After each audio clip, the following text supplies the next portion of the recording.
Hey guys, tonight we begin a journey that will completely shatter everything you think you know about medieval beauty. What if I told you that crooked, rotten teeth could make you marriage material for royalty? That women would literally poison themselves daily just to look pale enough? And that plucking out half your hairline was considered the height of intelligence and attractiveness? Everything Hollywood taught you about the Dark Ages is a lie, and tonight, you're about to discover beauty standards so extreme, they make today's Instagram obsession look absolutely tame. So before we dive deep into these shocking secrets, I'd love for you to hit that subscribe button and give this video a like, but only if you're genuinely curious about what we're uncovering together. And tell me, where are you right now? Cozy in bed? Listening while you work? Drop a comment. I love connecting with you. Now dim those lights, get comfortable, and let's travel back to a world where beauty could literally kill you. Picture this.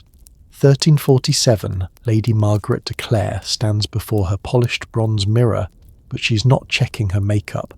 She's carefully counting the gaps between her rotting teeth, making sure they're perfectly spaced. Because according to Dr. Monica Green's groundbreaking research in medieval cosmetic culture, those gaps weren't flaws, they were status symbols worth more than gold. Here's the mind-bending truth. Sugar was so expensive in medieval Europe that only the ultra-wealthy could afford it. We're talking about a luxury that cost more per pound than most people earned in 3 months. So when your teeth rotted from sugar consumption, you weren't showing poor hygiene. You were literally wearing your wealth in your mouth. Having perfect white teeth? That marked you as peasant class, someone too poor to afford the luxury that destroyed dental health. The medieval chronicler John of Salisbury documented noble families actually celebrating their children's first sugar-rotted tooth like we celebrate first steps today. Can you imagine posting that on social media? Little Timmy's first cavity, we're so proud. But teeth were just the beginning. Let's talk about something that'll blow your mind, the medieval obsession with massive foreheads. In 1389, historian Susan Mosher Stewart found detailed expense records from Alice de Brine's household accounts. Alice spent the equivalent of $3,000 in today's money on special silver tweezers and magnifying mirrors. Why? To methodically pluck her hairline back inch by inch, creating a forehead so large it started halfway back on her head. This wasn't vanity.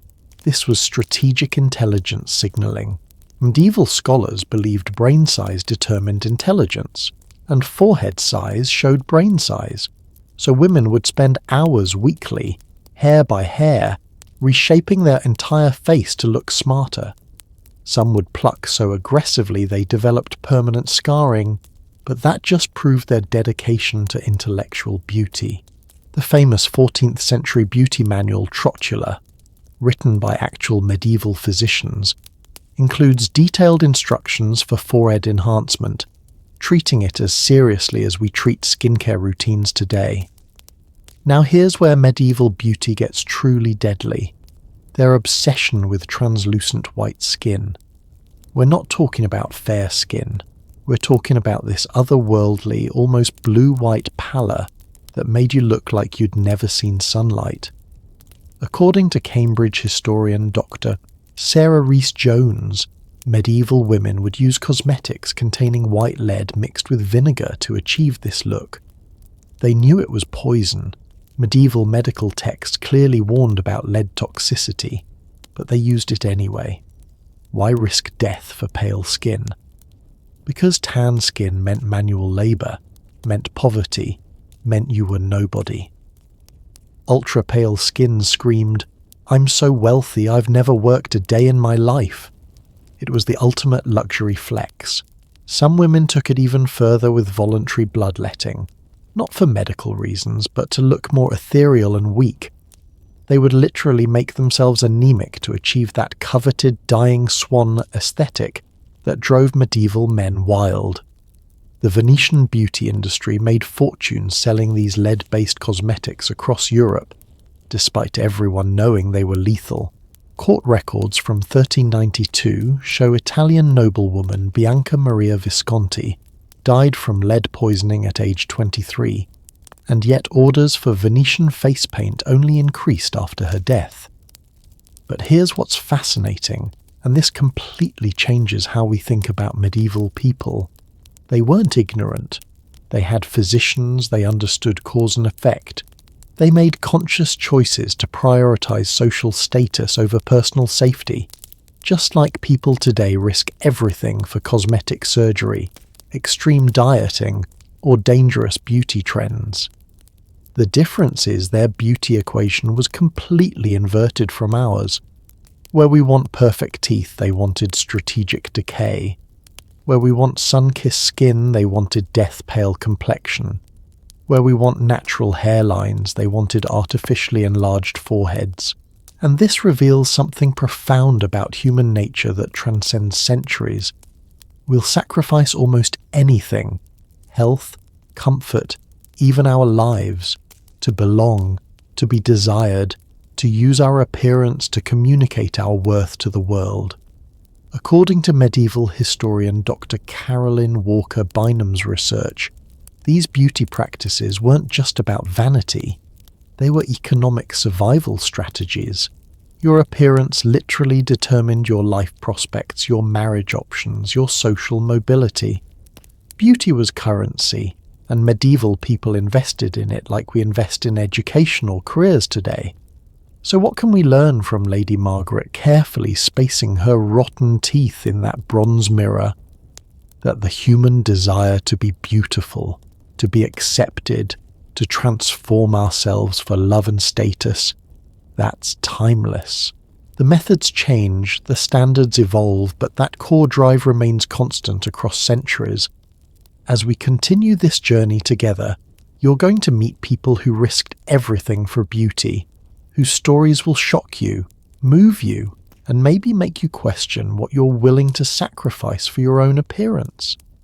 Because their extreme choices reveal truths about beauty, power, and human nature that still shape our world today. Next, we're diving into how the medieval church didn't just save souls, it literally dictated what entire civilizations considered beautiful or sinful.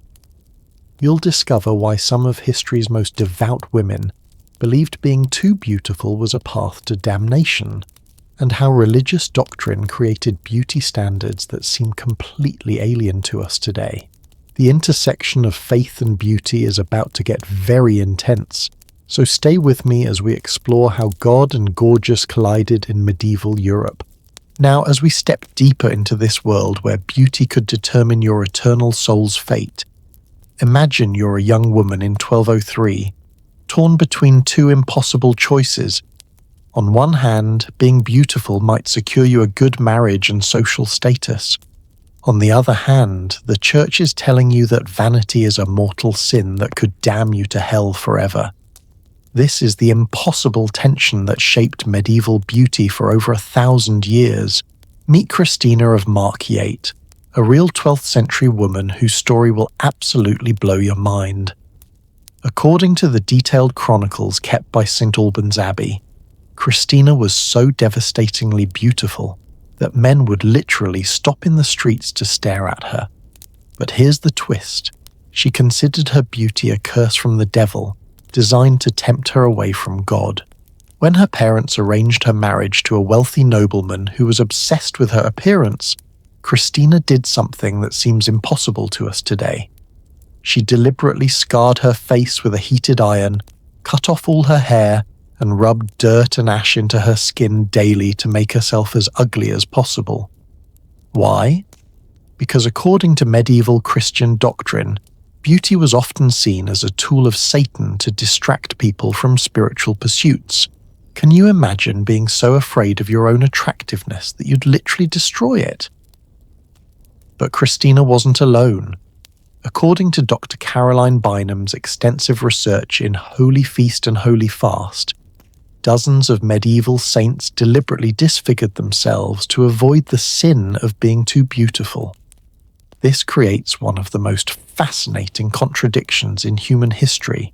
While we saw wealthy nobles destroying their teeth and poisoning themselves to look more attractive, devout Christians were doing the exact opposite, deliberately making themselves uglier to get closer to God. The medieval church had a very specific template for what constituted holy beauty, and it was embodied in one figure, the Virgin Mary. According to medieval art historian Dr. Madeline Cavanagh's groundbreaking work, Visualizing Women in the Middle Ages, Mary became the ultimate beauty standard for Christian women, but it was a very particular type of beauty. Mary was always depicted as pale, not the deadly white we talked about earlier, but a soft, ethereal paleness that suggested purity. Her hair was always covered, her eyes were modest and downcast, and most importantly, she showed no awareness of her own beauty. She was beautiful, but in a way that seemed completely unconscious and natural. This created what theologians called the Mary paradox. You were supposed to be beautiful enough to honor God's creation, but not so beautiful that you became vain or prideful about it. It was like walking a tightrope over hell itself. Medieval beauty manuals, and yes, they had beauty manuals even in the Dark Ages, had to navigate this religious minefield very carefully. The famous Trotula, written by physicians in 12th century Italy, includes this fascinating disclaimer. These remedies are provided not for vanity, but so that women may better serve God by maintaining the health and cleanliness of the body He gifted them. Even medieval makeup had to be justified religiously. Rouge wasn't for attractiveness, it was to show the glow of Christian virtue. The eyebrow shaping wasn't vanity, it was opening the windows to the soul so others could see your devotion to God. Every single beauty practice had to be reframed as an act of worship rather than self-enhancement. But here's where it gets really complicated, and honestly, kind of heartbreaking. Medieval women had to perform this incredible mental gymnastics every single day. They lived in a society that judged them harshly if they weren't attractive enough to secure good marriages and social standing, but simultaneously condemned them if they seemed to care too much about their appearance. Take the case of Marguerite Porete, a 13th century French mystic whose story was documented by medieval historian Dr. Sean Field. Margaret wrote about struggling with what she called the mirror temptation. She would spend hours staring at her reflection, not out of vanity, but trying to determine if her appearance was appropriate for a Christian woman. Was her hair too lustrous? Did her natural complexion seem too healthy and worldly? She actually developed what we might now recognize as body dysmorphia, completely unable to see herself clearly because of these impossible religious standards. The church even regulated specific beauty practices through what were called beauty sermons. Yes, these were actual church services dedicated to telling women exactly how they should and shouldn't present themselves. According to medieval sermon collections preserved in the Vatican archives, priests would stand at the pulpit and dictate everything from acceptable hair colors to the precise amount of skin that could be shown at the neckline. And here's something that might surprise you. Different religious orders had completely different beauty standards. Benedictine nuns were required to keep their hair and nails completely natural, seeing any modification as prideful.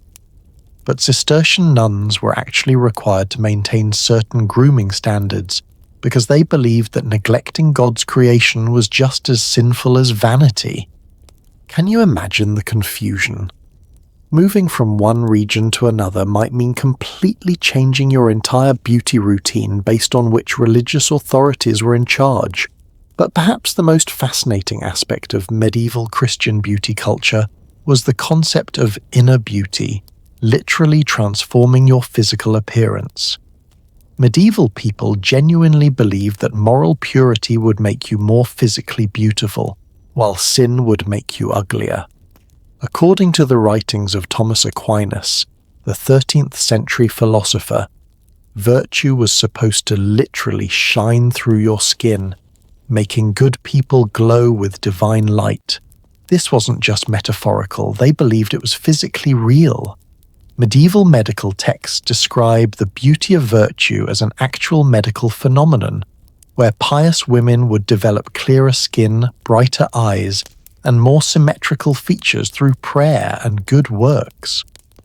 This belief system created some truly bizarre beauty practices.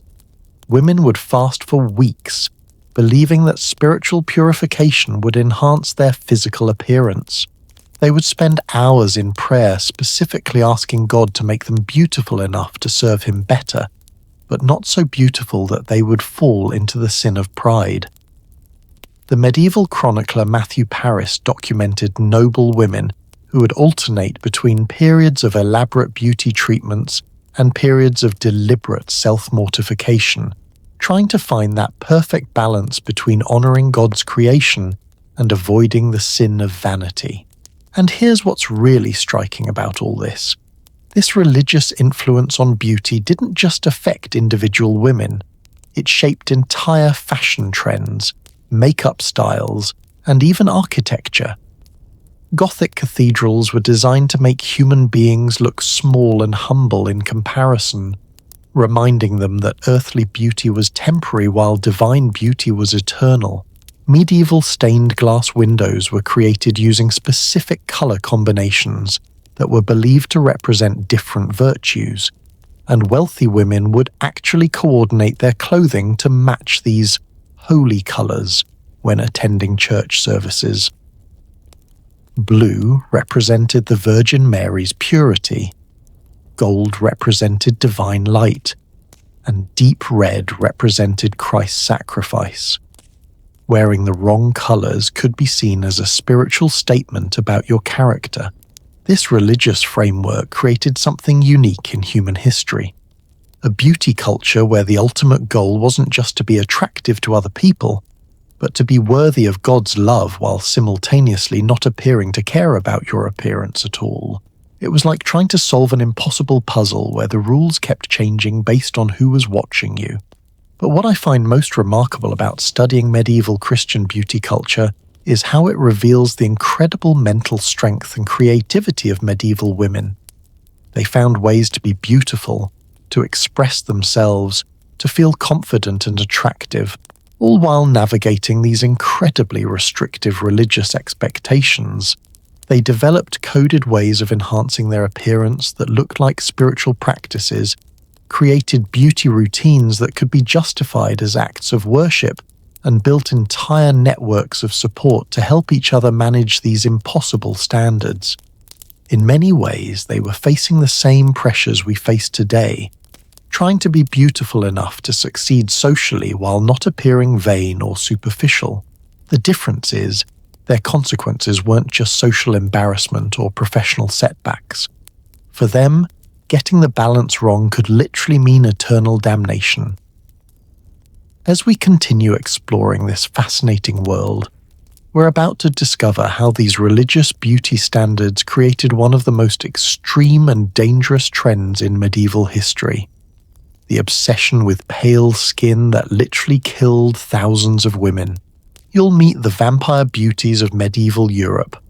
Women so pale they seem to glow in the dark, and learn about the underground cosmetic industry that made fortunes selling deadly products to achieve this otherworldly look.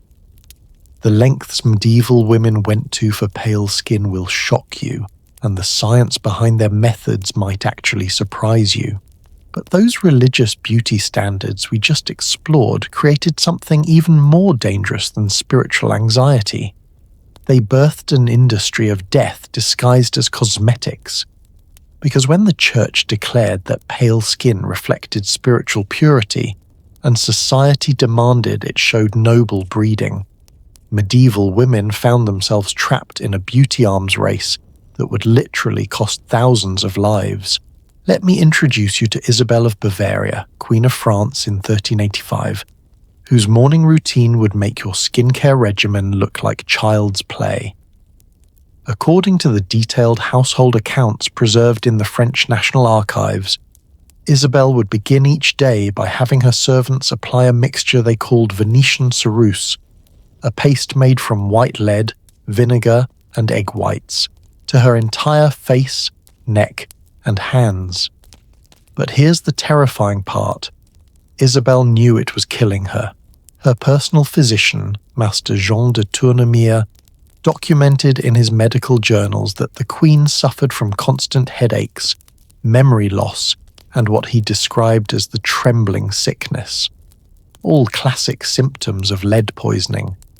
Yet she continued this routine for over 20 years because, in her own words recorded in court documents, a queen who is not pale enough is no queen at all.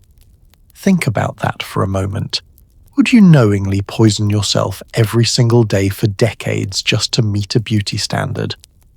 Because that's exactly what happened across medieval Europe, and the scale of it is absolutely staggering. According to Dr. Carol Rawcliffe's extensive research in medicine and society in later medieval England, the demand for white lead cosmetics became so enormous that entire mining operations in Spain and Italy existed solely to supply the beauty industry. We're talking about an international trade network worth millions in today's currency, all built around selling poison to women who desperately wanted to look noble. The Venetians became the undisputed masters of this deadly beauty trade. Their ceruse formula was so coveted that they treated it like a state secret. According to historian Dr. Patricia Fortini Brown's work, Private Lives in Renaissance Venice, Venetian cosmetic makers were required to take oaths of secrecy, and revealing their formulas to foreign competitors was punishable by exile or death. But what made Venetian ceruse so special that women would pay fortunes and risk their lives for it? The answer lies in the science they accidentally discovered. Venetian cosmetic makers had figured out how to create the most finely powdered white lead by mixing it with specific acids and aging it in sealed containers for months. This created a paste that went on smoother, lasted longer, and achieved that coveted translucent white effect better than any competitor. The irony is almost poetic.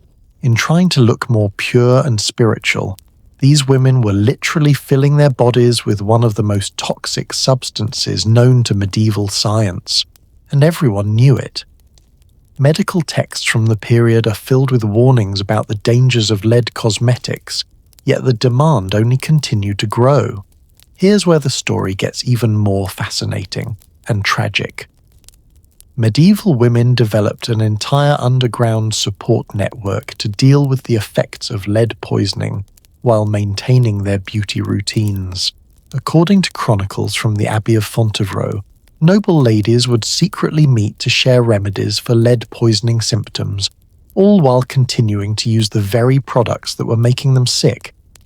They created what they called recovery days, periods where they would stop using lead cosmetics just long enough for some symptoms to subside, then immediately return to their routines. It was like a medieval version of a dangerous diet cycle, except the consequences weren't just weight gain, they were neurological damage and death. Lady Eleanor de Clare, documented in the Calendar of Patent Rolls from 1322, actually hired a personal lead physician, a doctor whose only job was to monitor her lead poisoning symptoms and advised when she needed to take breaks from her beauty routine. Can you imagine having a full-time medical professional just to help you safely poison yourself for cosmetic purposes? But the obsession with pale skin went far beyond just lead-based makeup. Medieval women invented increasingly creative and dangerous methods to achieve that coveted translucent look. One popular technique, documented in multiple 14th century beauty manuals, involved deliberate bloodletting, not for medical reasons, but purely to make the skin appear more pale and ethereal. According to the medical writings of Guy de Chauliac, a 14th century French physician, wealthy women would have blood drawn from their arms or temples once a week, specifically to achieve what they called the swooning pallor that men found irresistible. They would literally make themselves anemic as a beauty treatment. Some women took it even further with what medieval texts call moonbathing, staying awake all night in moonlight while avoiding all sunlight during the day, believing that lunar rays would make their skin more luminous, while solar rays would darken it.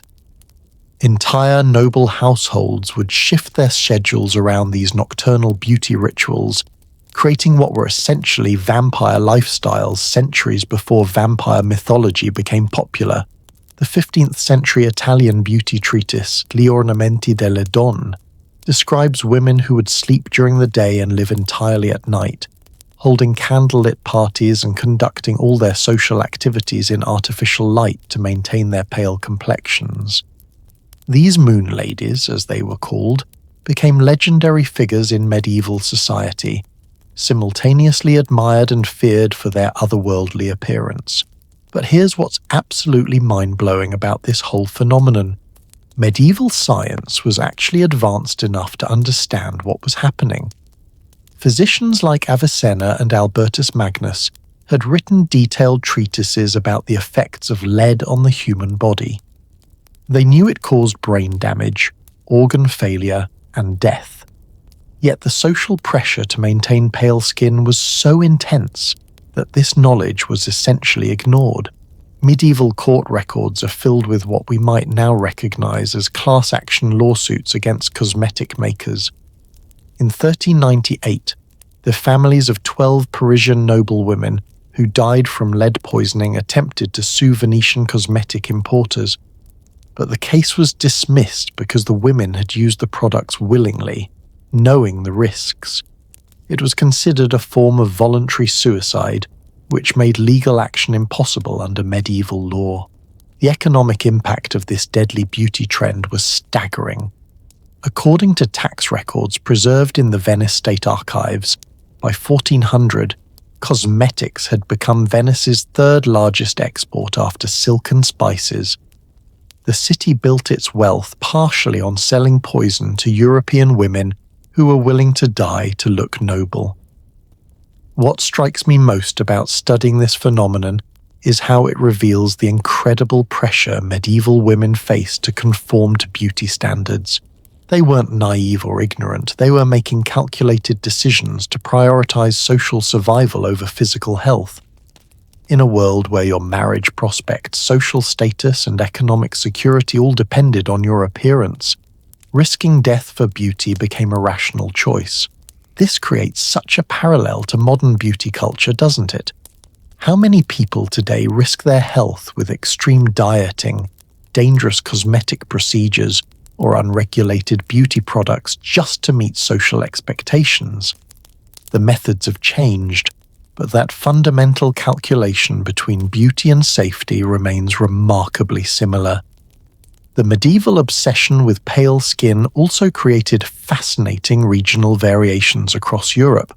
In England, according to the Paston letters from the 15th century, women would mix lead powder with local herbs to create slightly different shades of white that supposedly reflected English versus French versus Italian nobility. Each region developed its own signature pale that became a mark of cultural identity as much as social status. Spanish noble women, influenced by their Moorish heritage, created what they called luna blanca, a specific shade of white that had subtle blue undertones, achieved by mixing lead powder with crushed pearls and silver dust.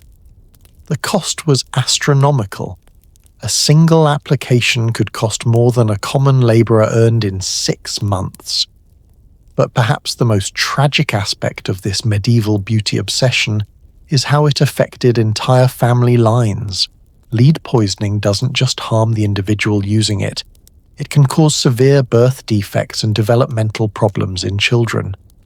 Medieval chronicles document multiple noble families where successive generations showed signs of what we now know were hereditary effects of lead exposure. The House of Valois, the French royal family, shows clear patterns of neurological problems across multiple generations, that historians now believe were caused by centuries of lead-based cosmetic use. Imagine an entire royal bloodline slowly poisoning itself in the pursuit of beauty standards that were literally killing them.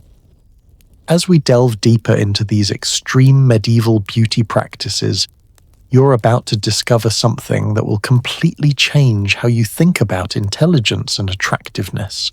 We're about to explore the bizarre world of forehead fashion, where medieval women would systematically destroy their natural hairlines to create massive foreheads that supposedly made them look smarter and more desirable. The tools they used, the techniques they developed, and the social pressure that drove them to literally reshape their faces will show you just how far the pursuit of beauty can push human behavior. Get ready to meet the big brain beauties of medieval Europe. While women were literally dying for pale skin, another beauty obsession was simultaneously sweeping medieval Europe, one that would fundamentally reshape how people thought about intelligence, femininity, and social status.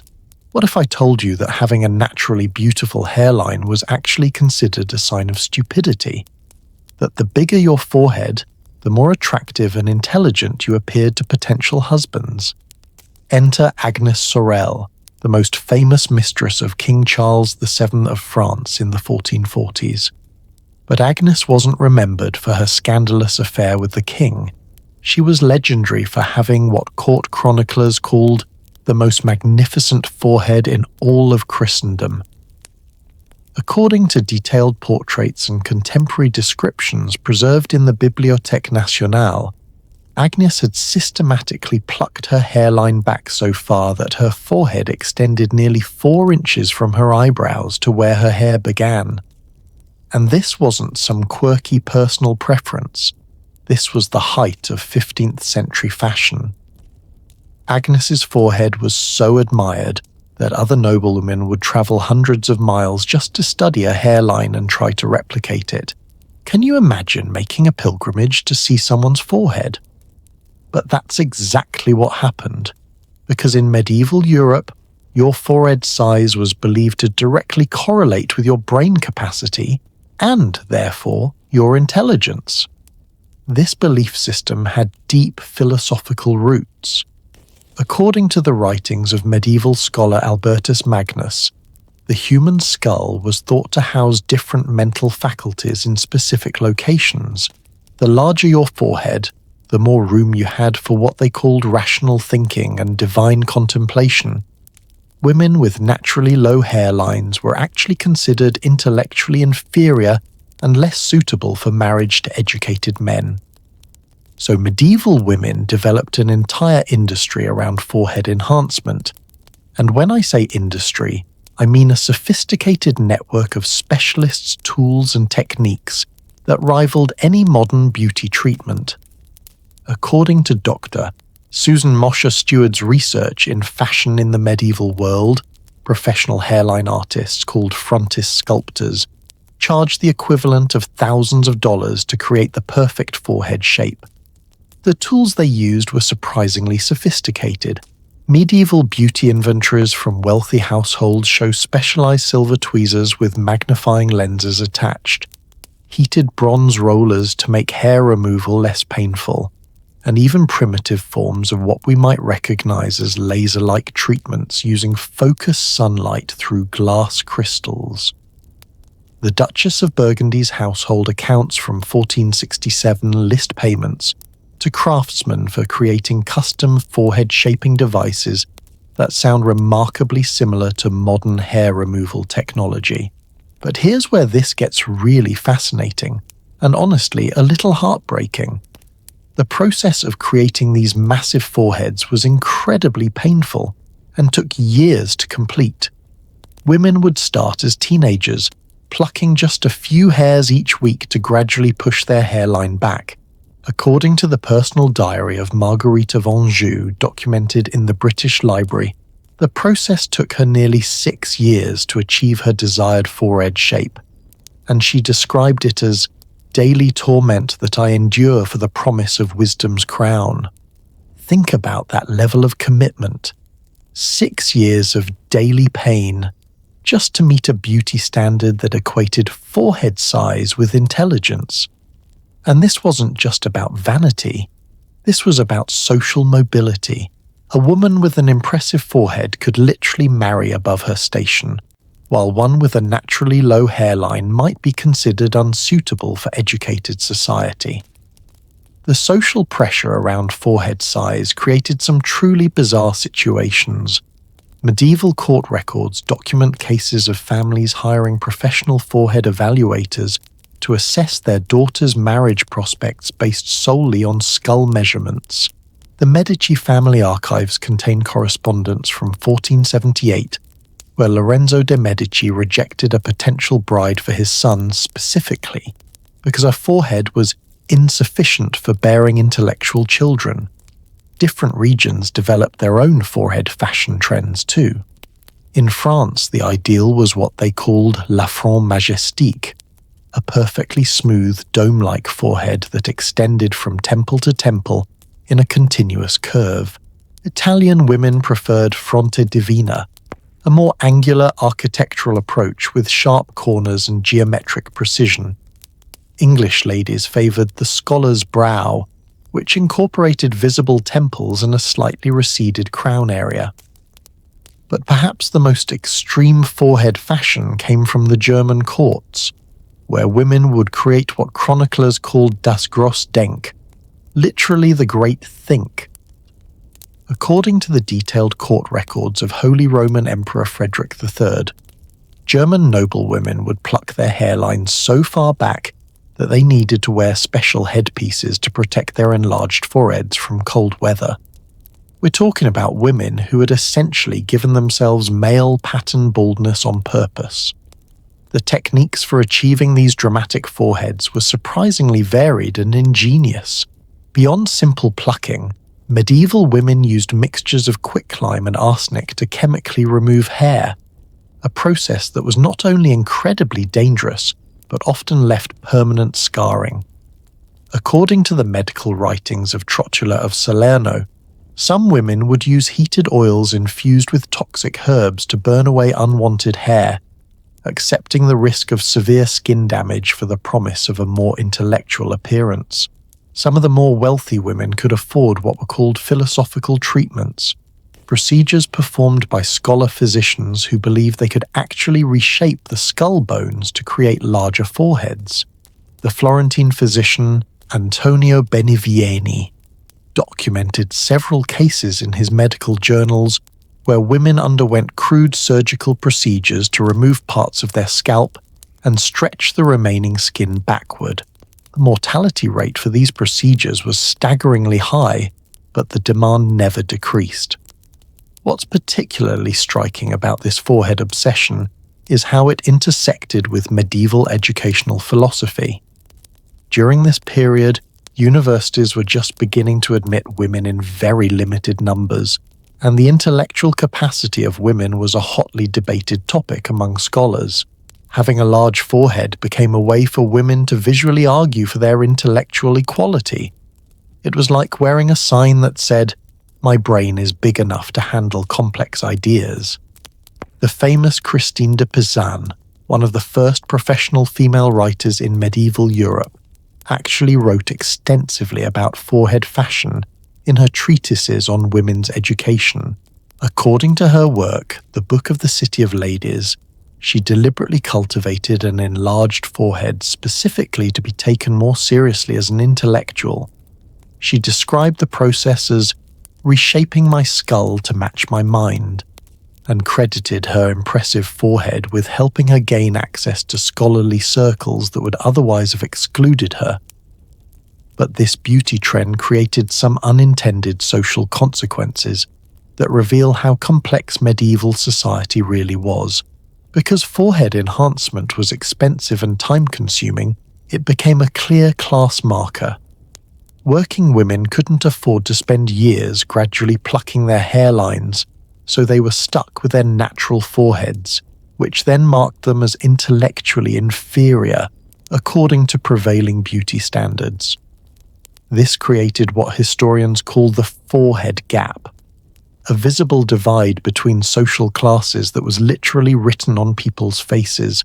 According to tax records and guild documentation from various European cities, employers would actually use forehead size as a qualification for certain types of work. Jobs that required literacy or mathematical skills often specified high forehead preferred in their hiring practices. The psychological impact of this beauty standard was profound. Medieval personal letters and diary entries, particularly those preserved in monastery libraries, reveal women expressing deep anxiety about their intellectual capacity based purely on their forehead size. Some women became convinced they were fundamentally less intelligent than their high-foreheaded peers, leading to what we might now recognize as educational self-sabotage. Perhaps most tragically, this forehead obsession affected mother-daughter relationships in heartbreaking ways. Medieval family correspondence shows mothers beginning forehead modification procedures on their daughters as young as 10 or 11 years old, believing they were giving them the best possible chance at successful marriages and intellectual respect.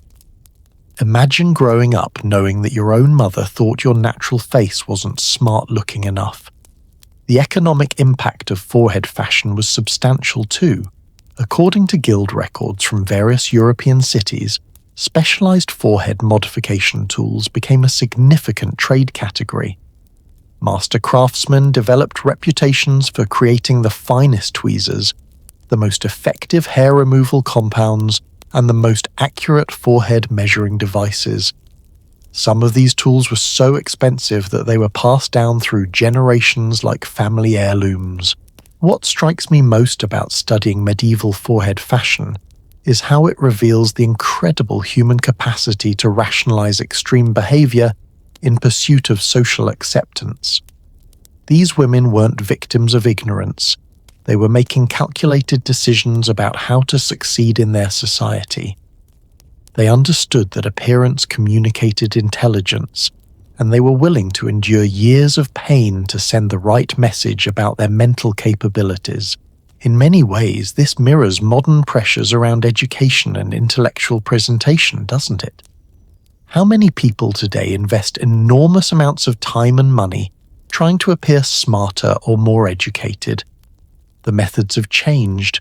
Now we might pursue advanced degrees, use impressive vocabulary, or surround ourselves with intellectual signaling. But that fundamental desire to be seen as intelligent remains remarkably consistent across centuries. As we continue exploring these extreme medieval beauty practices, we're about to encounter something that will make forehead plucking seem almost reasonable by comparison. Next, we're diving into the deadly world of medieval cosmetics, a shadowy industry where beauty products were literally designed to kill, where makeup recipes included ingredients so toxic they were also used as rat poison, and where the line between cosmetics and chemical warfare became terrifyingly blurred. Prepare yourself for the dark side of medieval beauty, where looking good could mean dying young, and where the most popular beauty products were also the most dangerous substances known to medieval science. The forehead fashion we just explored was painful, but it was nothing compared to what medieval women were putting directly onto their skin every single day. Because hidden behind the elaborate beauty rituals of medieval courts was an entire underground industry that treated poison like powder, mercury like mascara, and arsenic like foundation. What I'm about to share with you isn't just beauty history. It's a story of how the pursuit of perfection created one of the most dangerous consumer markets in human history. Meet Lucrezia Borgia.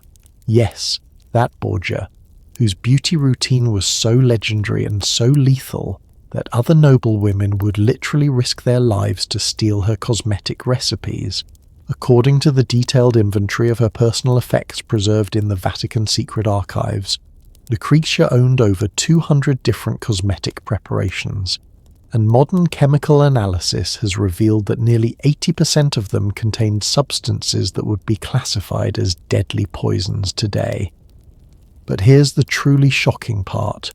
Lucrezia didn't just use these toxic cosmetics, she helped perfect them. The Borgia family archives, studied extensively by historian Dr. Sarah Bradford in Lucrezia Borgia, Life, Love and Death, reveal that Lucrezia collaborated with the most skilled alchemists in Renaissance Italy to create makeup formulas that were simultaneously more effective and more dangerous than anything that came before. Her signature look, that porcelain white complexion with perfectly red lips and dramatically darkened eyes, required a daily application of white lead mixed with crushed pearls for her face, cinnabar, mercury sulfide, for her lips, and antimony powder for her eyes. Each of these substances was known to be toxic, but the combination was absolutely lethal. Yet Lucrezia used this exact routine for over 20 years, and other women paid fortunes to acquire her beauty secrets. Can you imagine knowingly applying mercury to your lips every single day? But that's exactly what was happening across medieval Europe, because the social consequences of not meeting beauty standards often seemed worse than the physical consequences of toxic cosmetics. The medieval cosmetic industry operated in a fascinating grey area between medicine, alchemy, and outright poison manufacturing. According to Dr. Monica Green's groundbreaking research in Making Women's Medicine Masculine, medieval cosmetic makers were often the same people who created medicines and, occasionally, assassination tools for political purposes. The line between making someone beautiful and making someone dead was disturbingly thin. Take the case of Master Giovanni da Vigo, a Venetian cosmetic artist whose client list in 1456 read like a who's who of European nobility. Giovanni's workshop, documented in Venetian guild records, produced what he called miraculous beauty waters that promised to transform any woman into a goddess of loveliness. But an investigation by Venetian authorities in 1461 revealed that Giovanni's beauty waters were actually diluted versions of the same compounds he sold to assassins for eliminating political enemies. The most popular product in Giovanni's catalogue was something called Aqua Tofana, named after its creator, a Sicilian woman named Giulia Tofana, who had perfected this colourless, tasteless liquid that could serve as both a cosmetic base and a murder weapon. Women would apply it to their faces for a luminous glow, completely unaware that they were slowly poisoning themselves with the same substance used to kill inconvenient husbands across Renaissance Europe. What makes this even more incredible is that medieval women developed sophisticated knowledge about these dangerous substances. They created detailed rating systems for cosmetics based not just on their beauty effects, but on their toxicity levels. According to the personal beauty diary of Isabella d'Este, documented in the Gonzaga family archives, she would rate her cosmetics on a scale from 1 to 5 skulls, with 5 skulls indicating products so dangerous they could only be used once per week. Think about that level of sophistication. These weren't ignorant peasants randomly mixing dangerous substances. These were educated women who understood chemistry well enough to calculate acceptable risk levels for cosmetic use. They were literally playing Russian roulette with their faces, but they were doing it with scientific precision. The most sought-after cosmetic in medieval Europe was something called Venetian ceruse, but the process of making it reveals just how deadly the beauty industry had become. According to the detailed manufacturing records preserved in the Venice State Archives, creating authentic Venetian ceruse required aging white lead in horse manure for 6 months, then mixing it with vinegar and egg whites while exposed to specific temperature conditions. The workers who made this product rarely lived past age 30, yet demand was so high that the Venetian government created special tax incentives to encourage production. But medieval cosmetic makers didn't stop at just lead and mercury. They experimented with virtually every toxic substance available to medieval science. Recipes preserved in various European libraries show cosmetic formulas containing arsenic for skin whitening, belladonna for eye dilation, and even small amounts of strychnine for what they called energetic complexion enhancement. The belladonna trend is particularly fascinating and terrifying. Medieval women would drop belladonna extract directly into their eyes to make their pupils appear larger and more appealing. According to the medical writings of Avicenna, this practice was so common that Italian men developed a preference for women with unnaturally dilated pupils, not realizing they were actually attracted to symptoms of poisoning. The social pressure to use these dangerous cosmetics created some truly heartbreaking situations. Court records from various European cities document cases of young women dying from cosmetic poisoning just weeks before their wedding days, having used increasingly dangerous beauty treatments to prepare for their marriages. The irony is almost unbearable. Women killing themselves in the pursuit of beauty meant to secure their futures. Perhaps the most tragic case is that of Lady Anne de Beaujeu, sister of King Charles VIII of France. According to the detailed court chronicles preserved in the French National Archives, Anne spent over 2 years preparing for her wedding to Pierre de Bourbon, using increasingly elaborate and toxic beauty treatments. Her personal beauty regimen, documented by her lady-in-waiting, included daily applications of mercury-based lip colour, arsenic skin whitener, and lead-based face powder. Anne died 3 days before her wedding, at age 19, from what court physicians described as sudden beauty sickness. Modern medical analysis of her symptoms, documented in the court records, clearly indicates mercury and lead poisoning. But here's the truly heartbreaking part. Her younger sister, seeing Anne's beautiful appearance in death, immediately began using the same cosmetic routine, believing it had made Anne look more lovely than ever. The economic scale of this deadly beauty industry was staggering. According to tax records and guild documentation from various European cities, by 1500, cosmetics had become one of the largest consumer goods categories in Europe, with international trade routes specifically dedicated to importing toxic beauty ingredients.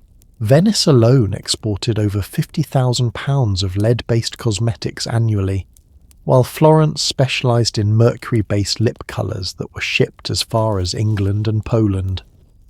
What's particularly striking about studying medieval cosmetic culture is how it reveals the incredible resourcefulness and scientific curiosity of medieval women. Despite the dangers, they continued experimenting, refining formulas, and developing new techniques. They created elaborate testing protocols, established quality control standards, and even developed primitive forms of chemical analysis to ensure their cosmetics met specific standards. The famous 14th century beauty treatise, Ornatus Mulierum, contains detailed instructions for testing cosmetic safety, including methods for detecting contamination and guidelines for gradual introduction of new products. These weren't reckless women randomly applying poison. They were sophisticated consumers who understood they were taking calculated risks for specific beauty goals. Medieval women also developed fascinating support networks to deal with cosmetic poisoning. According to various monastery records and personal letters, noble women would secretly share antidotes and recovery treatments, creating an underground medical network specifically focused on cosmetic-related health problems. They understood the risks, but they also developed systematic ways to manage those risks while continuing to pursue their beauty goals. The regional variations in dangerous cosmetics reveal how sophisticated medieval trade networks had become. Spanish women preferred antimony-based eye cosmetics imported from North Africa, while German ladies favoured arsenic compounds that came through trade routes from Eastern Europe. Each region developed its own signature toxic cosmetics that became markers of cultural identity as much as beauty enhancement.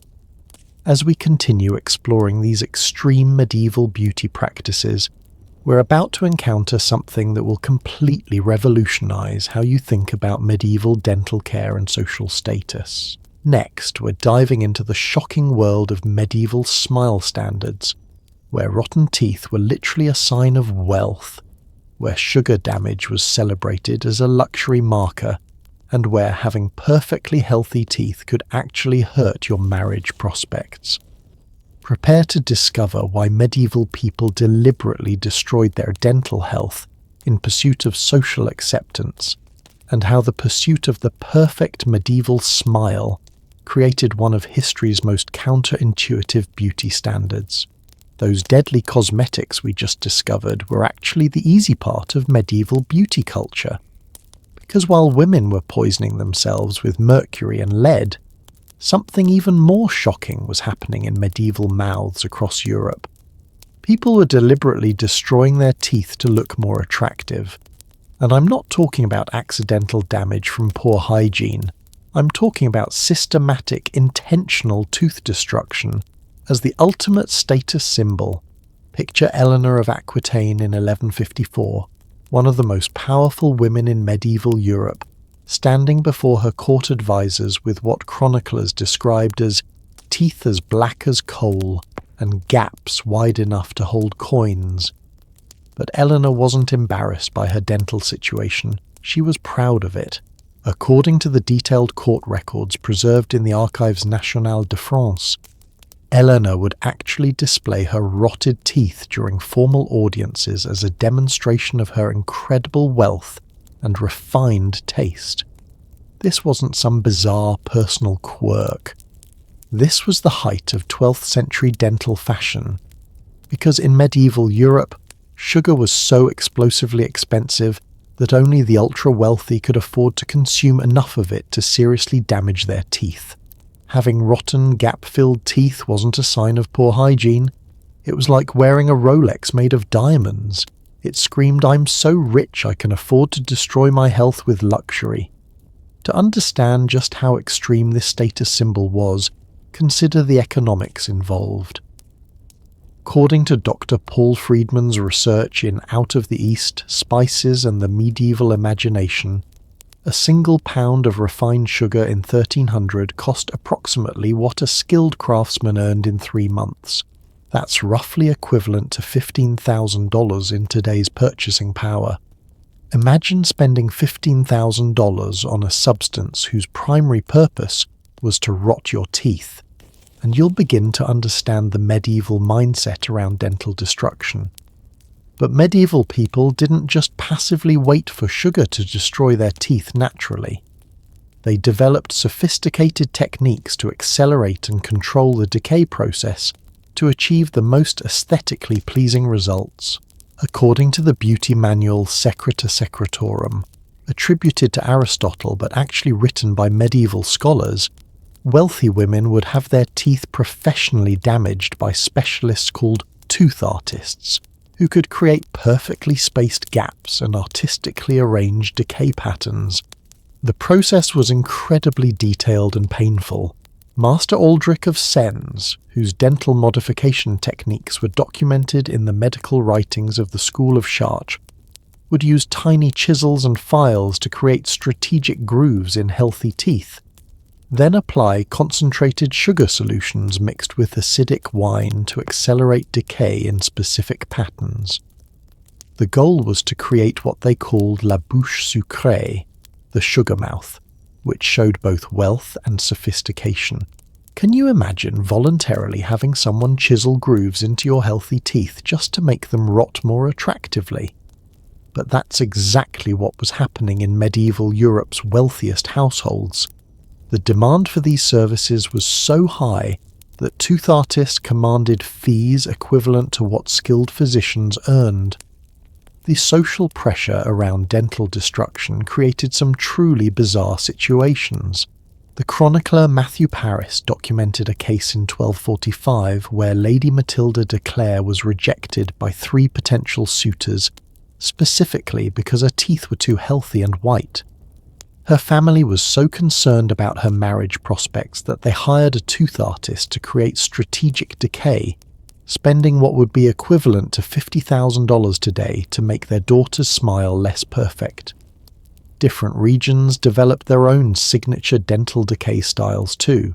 In France, the preferred look was what they called les dents précieuses, precious teeth, which featured alternating black and brown decay patterns that supposedly resembled expensive gemstones. English nobility favoured the scholar's smile, which emphasised front tooth gaps that made speech sound more refined and educated. Italian courts preferred denti d'oro, golden teeth, achieved by allowing decay to reach specific stages that created yellowish-brown coloration. But perhaps the most extreme dental fashion came from the German imperial courts, where nobles would have their teeth deliberately loosened so they would rattle when they spoke. According to the court records of Holy Roman Emperor Frederick Barbarossa, this singing smile was considered the ultimate demonstration of luxury because it showed you could afford to make yourself physically vulnerable for the sake of beauty. The techniques for achieving these elaborate dental destructions were surprisingly sophisticated. Medieval tooth artists developed specialized tools, including tiny saws for creating precise gaps, acidic compounds for controlled decay, and even primitive dental braces, not to straighten teeth, but to push them into more attractively crooked positions. The famous dental modification manual Ars Dentaria, from 13th century Bologna, describes procedures that sound like medieval torture, but were actually luxury beauty treatments. Wealthy clients would undergo multiple sessions over months or years to achieve the perfect level of dental destruction. The manual includes detailed illustrations showing how to use heated wires to create decorative patterns in tooth enamel, and how to apply controlled acid burns to achieve specific decay colors.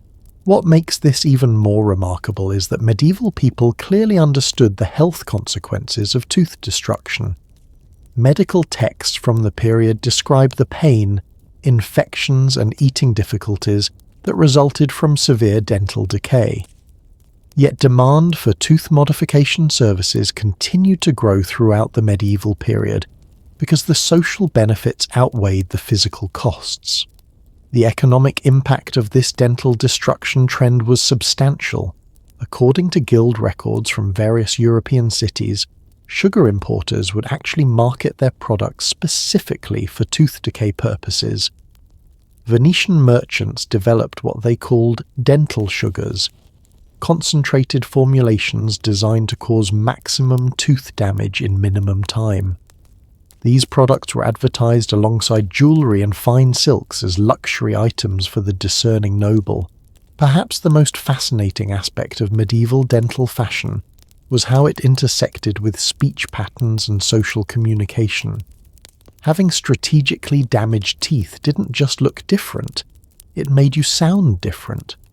The gaps and decay patterns created distinctive speech impediments that became associated with upper-class education and refinement. According to the linguistic research of Dr. Laura Wright in Sources of London English, the medieval upper classes developed what amounted to a dental dialect, a way of speaking that was only possible with severely damaged teeth.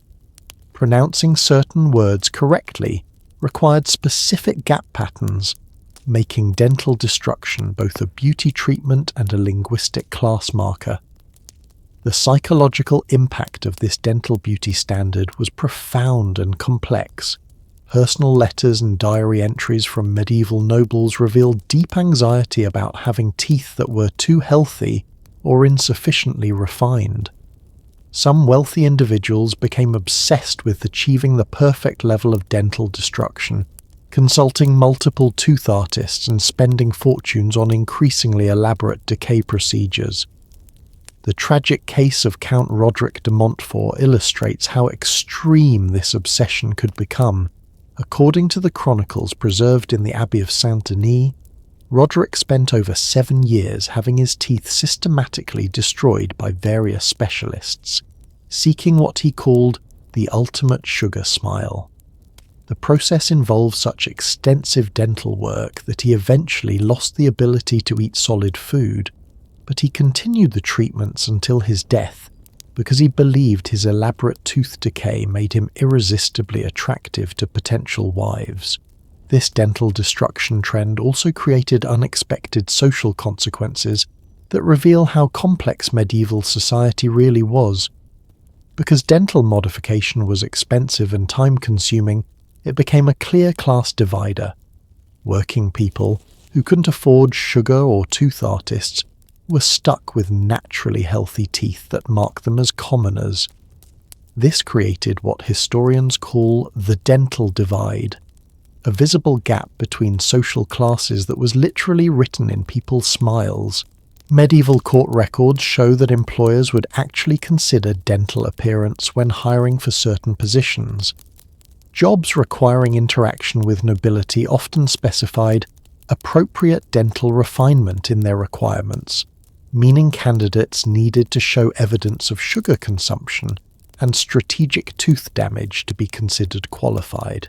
What strikes me most about studying medieval dental fashion is how it reveals the incredible lengths people will go to signal social status and group belonging.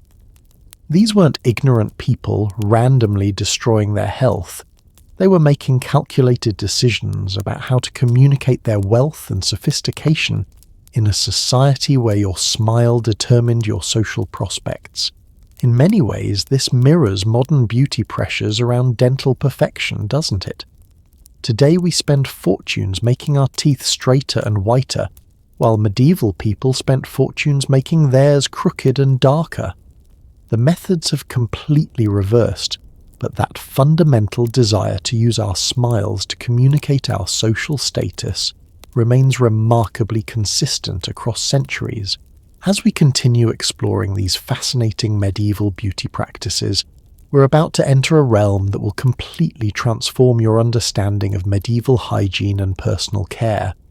Next, we're diving into the elaborate world of medieval hair culture, where your hairstyle wasn't just about beauty.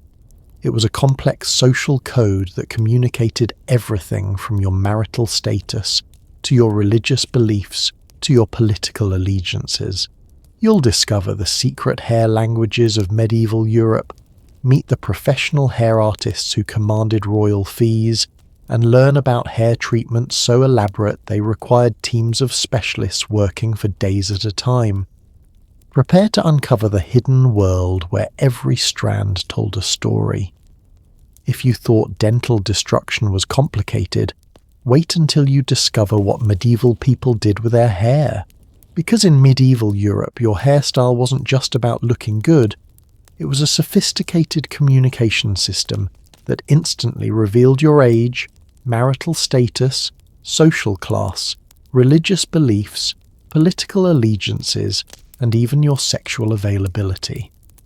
One wrong braid could destroy a marriage negotiation, while the perfect hair arrangement could literally change your life forever. Let me introduce you to Blanche of Castile, Queen of France in 1223, whose hair routine required a team of 12 specialists working in shifts around the clock. According to the detailed household accounts preserved in the Bibliothèque Nationale, Blanche's hair preparations began at dawn and continued until midnight, involving techniques so elaborate they required their own specialized vocabulary that doesn't exist in any modern language. But here's what makes Blanche's story truly extraordinary. Her hair wasn't even her own. Medieval analysis of court records reveals that Blanche wore what historians estimate was over 40 pounds of additional hair extensions, braids, and decorative elements that had been collected from across Europe and North Africa. Her signature hairstyle, called la couronne vivante, the living crown, incorporated human hair from 12 different regions, each strand chosen for specific symbolic and aesthetic properties. Think about that for a moment. 40 pounds of hair extensions. That's like carrying a small child on your head every single day. But for medieval queens like Blanche, this wasn't vanity. This was diplomacy. Each element of her hairstyle sent specific political messages to foreign dignitaries, marriage prospects, and rival courts across Europe. The medieval hair trade was one of the most sophisticated international businesses of the era. According to Dr. Roberta Gilchrist's research in Gender and Material Culture, by 1300, hair had become the fourth most valuable commodity in European trade, after gold, spices, and silk. Specialized hair merchants would travel across continents collecting specific types of hair for wealthy clients, creating detailed catalogues that read like luxury shopping magazines. The most prized hair came from young virgins in remote monasteries, but not for the reasons you might think. According to medieval beauty theory, documented in texts like Liber de Ornatu Mulierum, virgin hair was believed to hold spiritual power that would transfer to the wearer. Wealthy women would pay fortunes for braids that had never been cut, believing they would absorb the spiritual purity and divine favour of the original owner. But medieval hair culture went far beyond just extensions and decorative elements. The way you styled your natural hair was a complex social code that everyone was expected to understand and interpret correctly. A woman's hair arrangement would instantly communicate whether she was available for marriage, recently widowed, pregnant, or in mourning. Getting the signals wrong could lead to social disasters, business failures, or even accusations of impropriety. The famous case of Lady Marguerite de Foix illustrates just how serious these hair codes were. In 1367, according to court records preserved in the Archives du Gers, Margaret appeared at a diplomatic feast wearing what chroniclers described as the braids of availability, a specific hair arrangement that signalled she was seeking marriage proposals. The problem was she was already married. Her husband was so enraged by what he saw as a public declaration of adultery that he had the marriage annulled and banished her from court, all because of a hairstyle. Can you imagine living in a world where styling your hair wrong could end your marriage? But that's exactly the level of complexity medieval people navigated every single day when it came to hair communication. Different regions developed their own distinct hair languages that were as complex as spoken dialects. According to the research of Dr. Sarah Grace Heller in Fashion in Medieval France, northern French courts used elaborate knot patterns to indicate family allegiances, while Italian city-states developed colour-coding systems using dyed extensions to show political affiliations. German imperial courts created what they called genealogical braids, hairstyles that literally mapped out family trees and inheritance lines. The professional hair artists who created these elaborate styles were among the most highly paid craftspeople in medieval Europe. Master hair architects, as they were called, commanded fees equivalent to what skilled physicians or master builders earned. The most famous was probably Master Guillaume de Cheveux, whose client list included 3 queens, 12 duchesses, and over 50 noble ladies across 14th century Europe. Guillaume's workshop, documented in Parisian guild records, employed over 30 specialists, each trained in specific techniques. Some focused exclusively on braiding patterns, others specialized in extension attachment, and still others were experts in hair coloring using rare and expensive dyes. The most skilled practitioners could create hairstyles so complex they required architectural planning, with sketches and measurements taken weeks in advance. The tools used by medieval hair artists were surprisingly sophisticated. Archaeological evidence from various European sites has uncovered elaborately carved ivory combs with over 200 teeth, heated bronze curling devices that worked like primitive hair straighteners, and even mechanical braiding machines operated by foot pedals.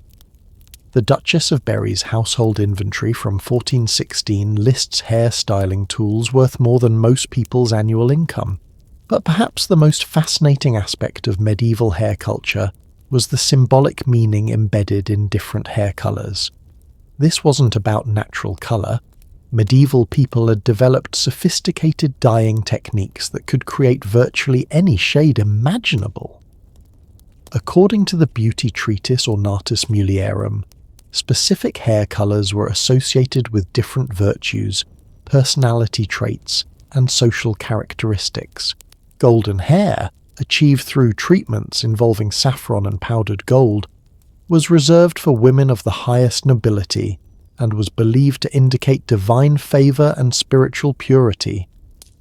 Red hair, created using henna and crushed rubies, signified passion and was often chosen by women seeking to appear more attractive to potential lovers. Black hair, made using iron oxide and charcoal, was associated with wisdom and was preferred by women in scholarly or administrative roles. The process of achieving these elaborate hair colours was both expensive and dangerous.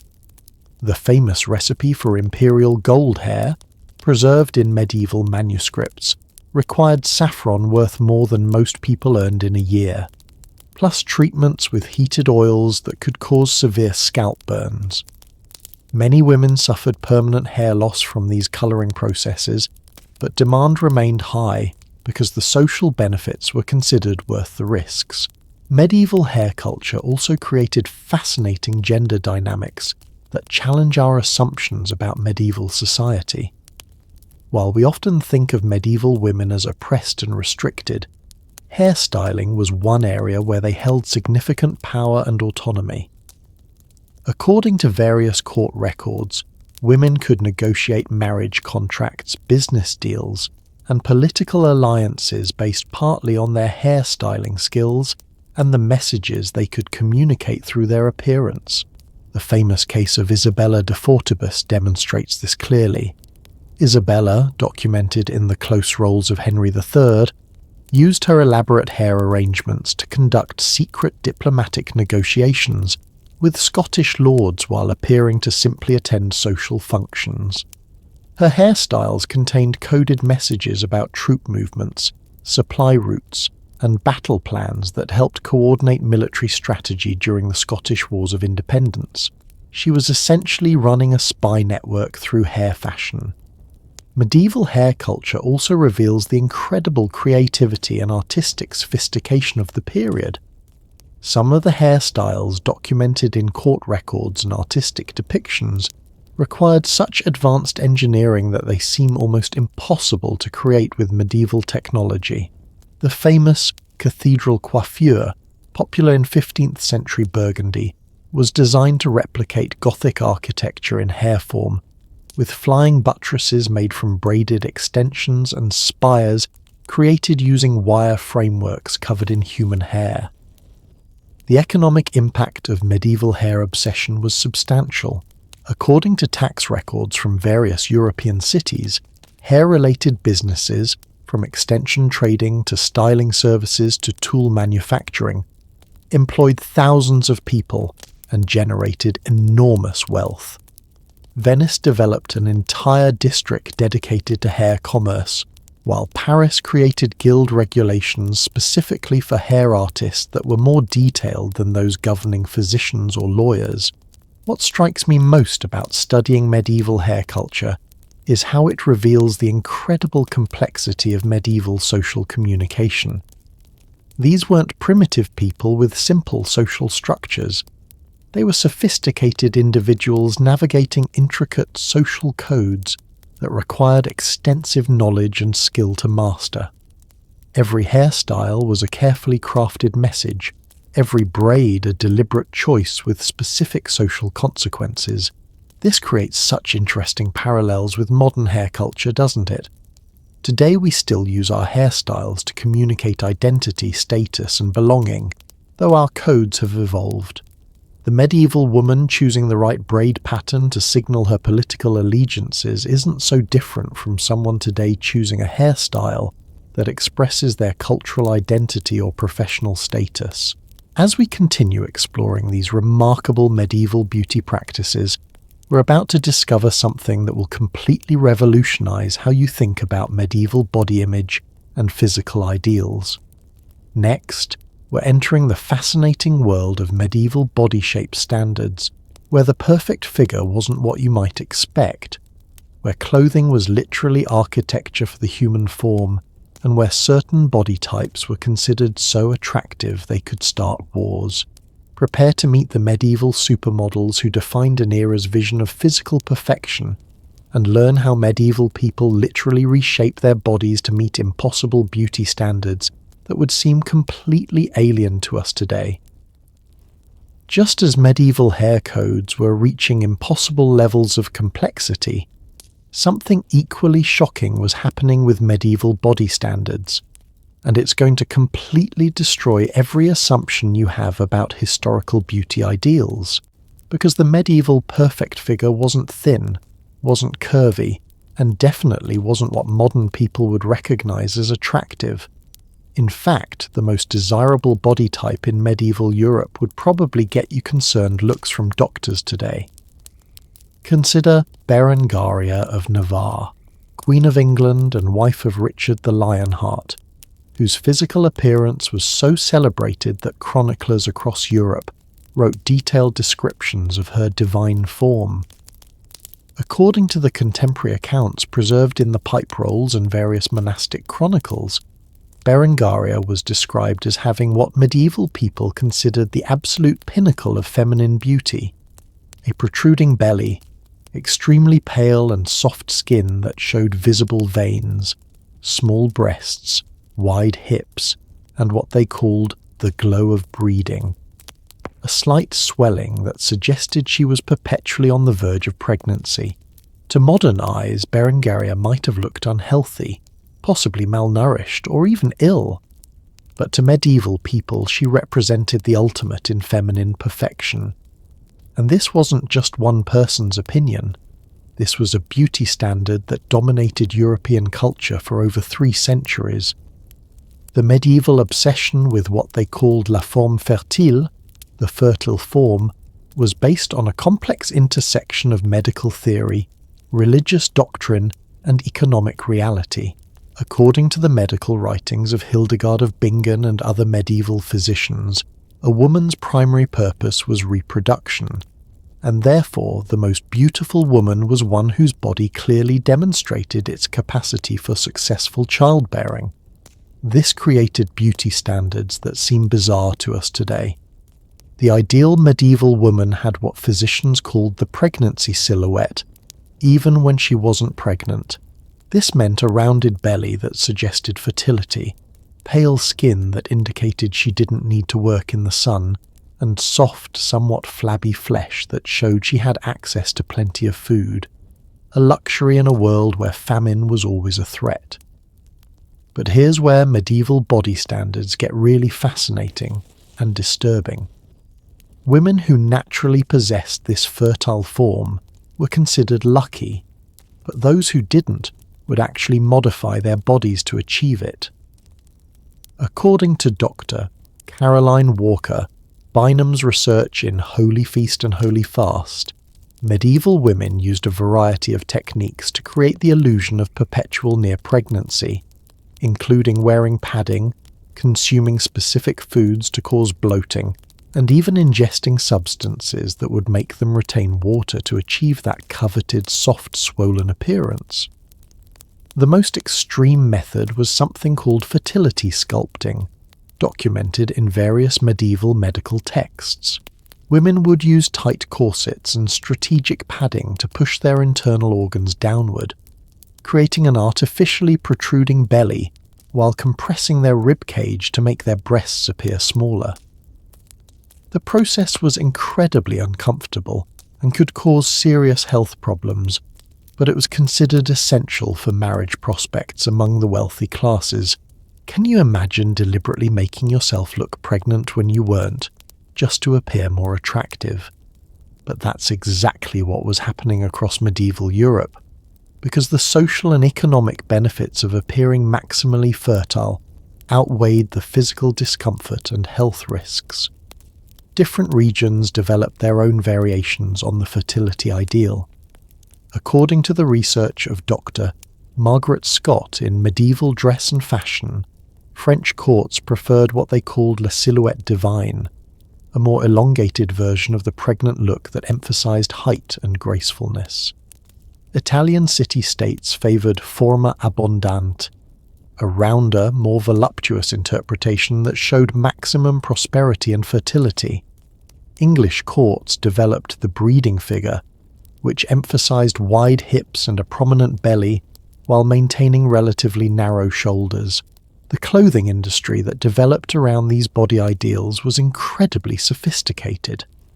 Medieval tailors created what were essentially body-shaping undergarments centuries before modern shapewear existed.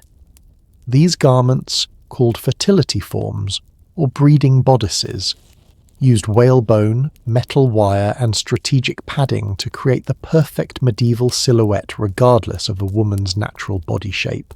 The famous tailor, Master Robert Le Tailleur, whose workshop records are preserved in the Archives Nationales, charged enormous fees for custom fertility forms that could transform any body type into the medieval ideal.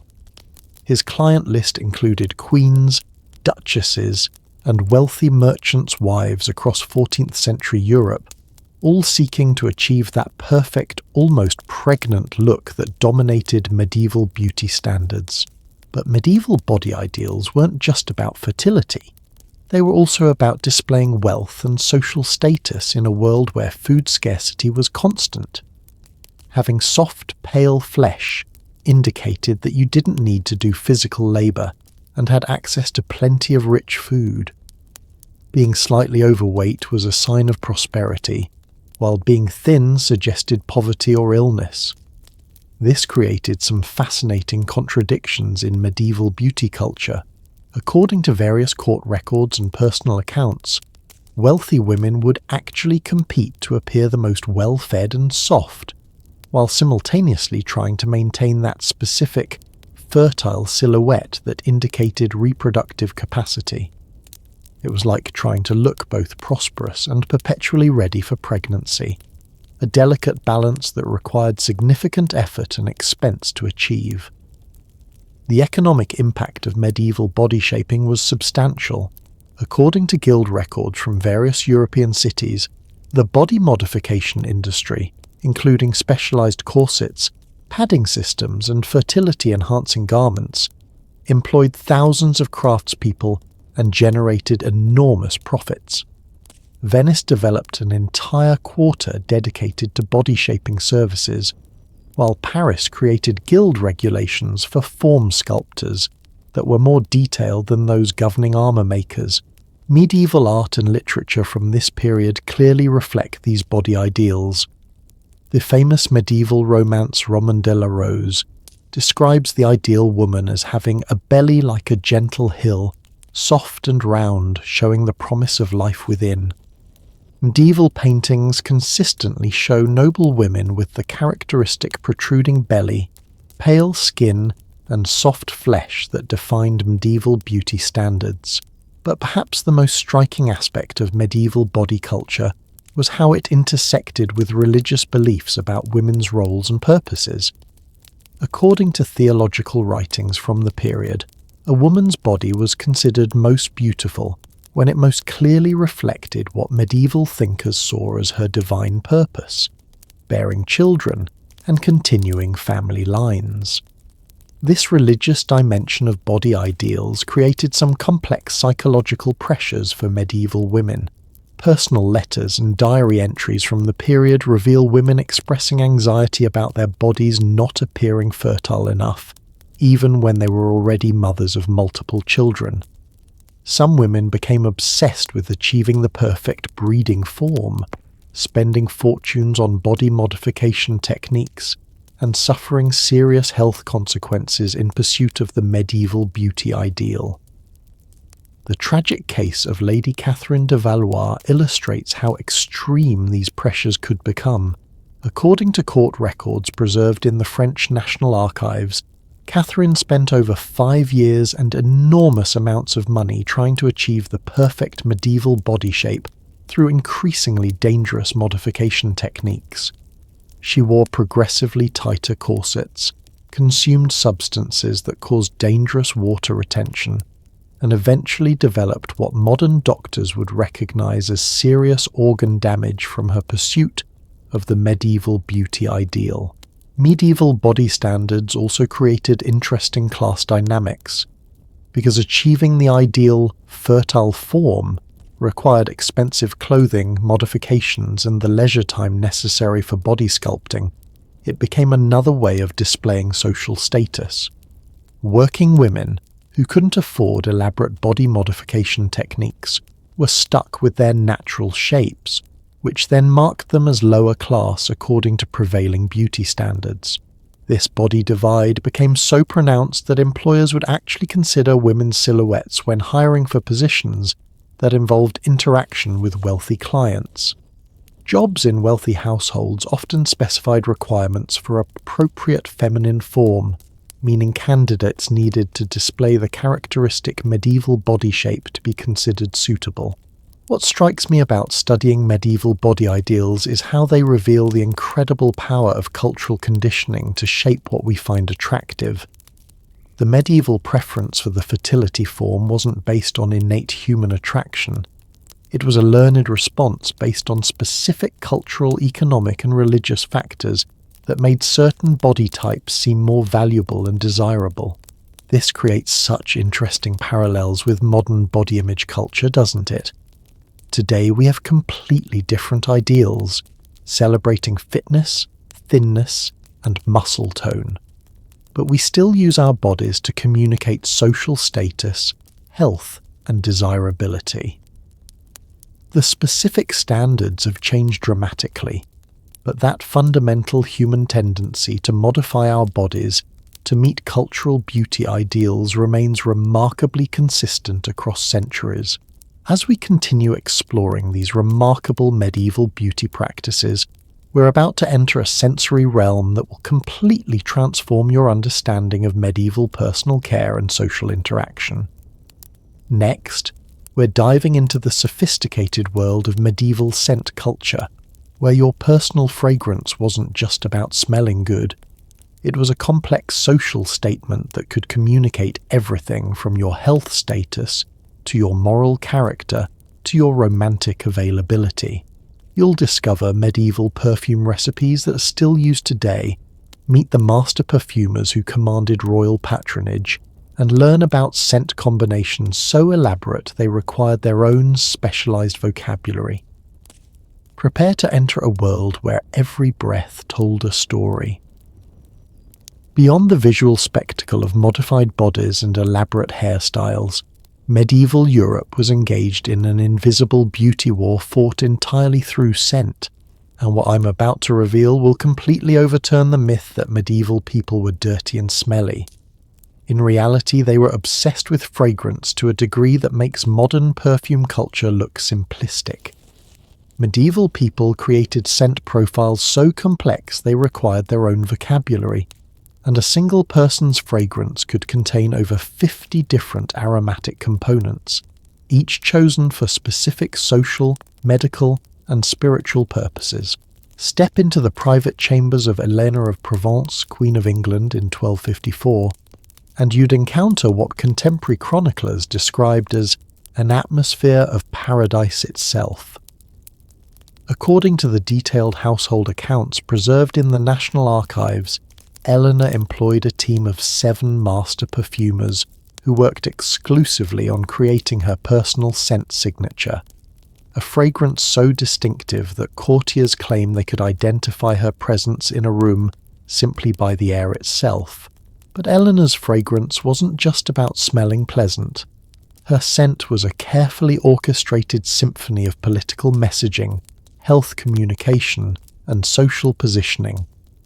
Each component of her perfume told a specific story. Ambergris from distant Wales announced her international trade connections. Rare Indian sandalwood demonstrated her wealth, and specific floral essences indicated her fertility status and religious devotion. The medieval understanding of scent was based on sophisticated medical and philosophical theories that connected smell directly to health, character, and spiritual state.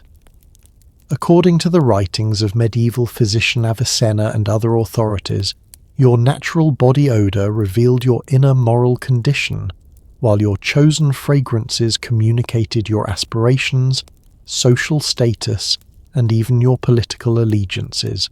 This created an incredibly complex scent culture, where every fragrance choice had profound social consequences. According to Dr. Susan Ashbrook Harvey's research in Scenting Salvation, medieval people believed that different scents could literally change your personality, improve your health, and influence how others perceived your character and social worth. The most prized medieval fragrances were created using ingredients that cost more than most people earned in a lifetime. The famous Rosa Mystica perfume, created for wealthy noble women, required rose petals that had been blessed by bishops, ambergris aged for 7 years in monasteries, and gold dust that had been blessed during religious ceremonies. A single ounce of this perfume cost the equivalent of $50,000 in today's currency. But medieval perfumers didn't just create expensive luxury scents. They developed an entire science around fragrance that was surprisingly sophisticated. Master perfumers, called aromateurs, studied for decades to understand how different scents interacted with human emotions, health conditions, and social situations. They created detailed charts mapping which fragrances were appropriate for different seasons, times of day, social events, and even specific conversations. The famous perfumer Master Jacques de Montpellier, whose workshop records are preserved in the Archives départementales de l'Hérault, created what he called conversation perfumes, specific scent blends designed to make the wearer more persuasive during negotiations, more attractive during courtship, or more intimidating during conflicts. His client list included kings, queens, and powerful merchants who credited their success partly to his aromatic expertise. Can you imagine having a different perfume for every type of social interaction? But that's exactly how sophisticated medieval scent culture had become. Wealthy individuals would own dozens of different fragrances, each designed for specific purposes and situations. Medieval perfume recipes reveal just how advanced this aromatic science was. The famous 14th century beauty manual Liber de Arte Distillandi contains over 200 detailed perfume formulations, including instructions for creating scents that would make the wearer appear younger, more intelligent, more fertile, or more spiritually pure. Some recipes required months of preparation and ingredients from across the known world. One of the most fascinating aspects of medieval scent culture was the concept of aromatic storytelling. Wealthy individuals would create signature fragrances that told their personal histories through smell. According to various court records, Eleanor of Aquitaine's famous perfume contained elements representing every major event in her life. Jasmine from her childhood in France, cedar from her time in the Holy Land during the Crusades, and English lavender from her years as Queen of England. The regional variations in medieval perfume culture reveal how sophisticated international trade networks had become. According to the research of Dr. Paul Friedman in Out of the East, different European regions developed signature scent profiles that became markers of cultural identity. French courts preferred complex floral blends that emphasized sophistication and refinement, while Italian city-states favored bold, spicy fragrances that demonstrated wealth and worldliness. English nobility developed what they called garden perfumes that recreated the scents of elaborate manor gardens, complete with seasonal variations that changed throughout the year. German imperial courts preferred philosophical fragrances that incorporated incenses and resins associated with learning and contemplation. But medieval scent culture went far beyond just personal perfumes. Entire households were scented according to complex protocols that communicated the family's status, values, and aspirations. According to various household management texts, wealthy families would maintain different aromatic profiles for different rooms, different seasons, and different types of social events. The economic impact of medieval perfume culture was enormous.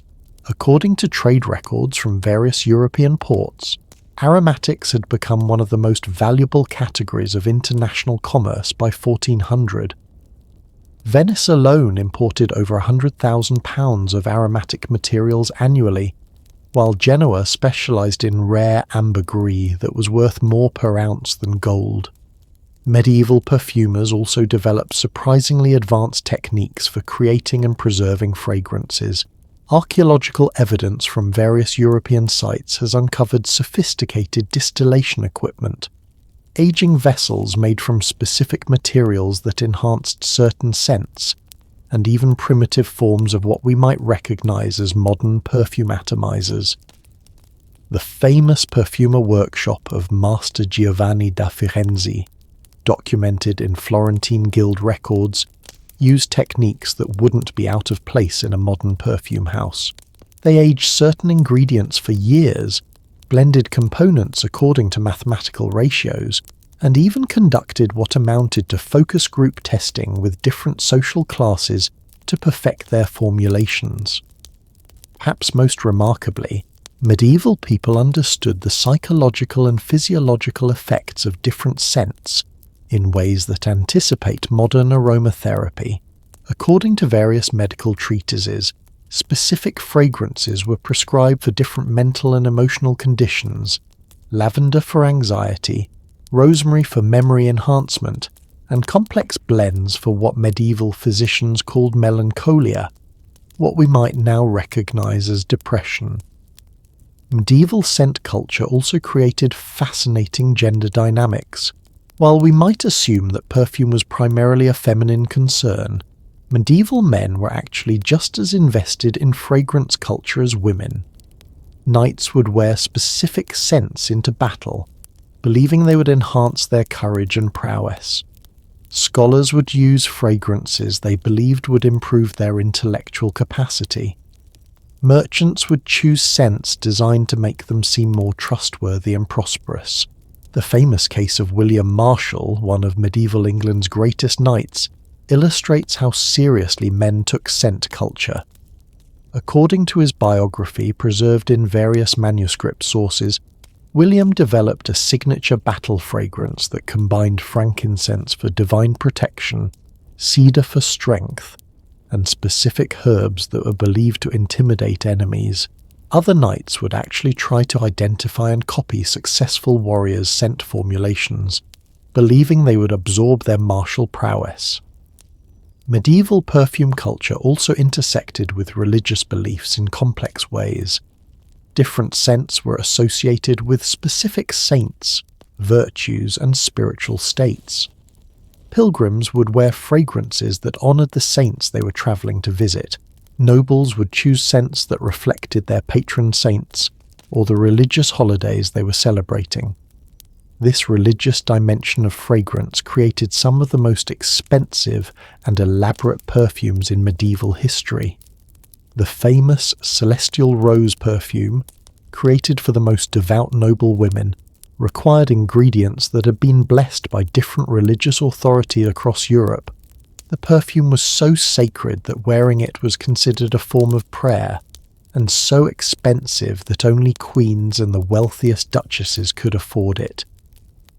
What strikes me most about studying medieval scent culture is how it reveals the incredible sophistication of medieval social communication.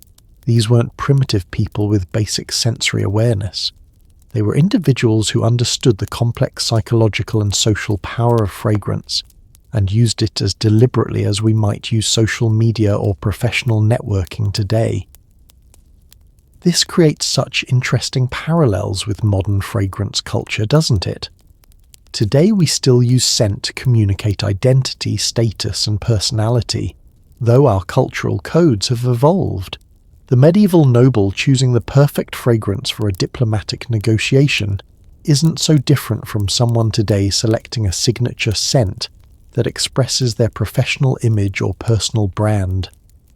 As we continue exploring these remarkable medieval beauty practices, we're about to encounter something that will completely transform your understanding of medieval hygiene and personal care. Next, we're diving into the surprising world of medieval bathing culture, where cleanliness wasn't just about health. It was a sophisticated social ritual that could take entire days to complete, involve dozens of specialists, and cost more than most people earned in a year. You'll discover medieval bathhouses that rivaled modern spas, meet the bath masters who commanded royal patronage, and learn about cleansing ceremonies so elaborate they became forms of entertainment. Prepare to discover that medieval people weren't just clean, they were obsessed with purification in ways that would put modern wellness culture to shame. While medieval perfume culture was creating invisible clouds of luxury across Europe, something equally revolutionary was happening in chambers and bathhouses from London to Constantinople. A bathing culture so elaborate and sophisticated that it would make modern spa treatments look primitive by comparison. Forget everything you think you know about medieval hygiene, because what I'm about to reveal will completely shatter the myth of the dirty Middle Ages and introduce you to cleansing rituals that took days to complete and cost more than entire estates. Transport yourself to the private bathing chamber of Philippa of Hainaut, Queen of England in 1347, where what chroniclers called the most divine purification in Christendom was about to unfold. According to the detailed royal wardrobe accounts preserved in the National Archives, Philippa's weekly bathing ritual required a team of 23 specialists, took 3 full days to complete, and consumed ingredients worth more than most nobles' annual incomes. But this wasn't just about getting clean. This was a sophisticated ceremony that combined medicine, spirituality, social display, and beauty enhancement into an experience that transformed both body and soul. Philippa's bath preparation began with her water physicians testing and blessing the bathing liquids, continued with aromatherapy specialists creating custom scent blends for different stages of the process, and culminated in what medieval texts described as the rebirth purification that left her looking decades younger.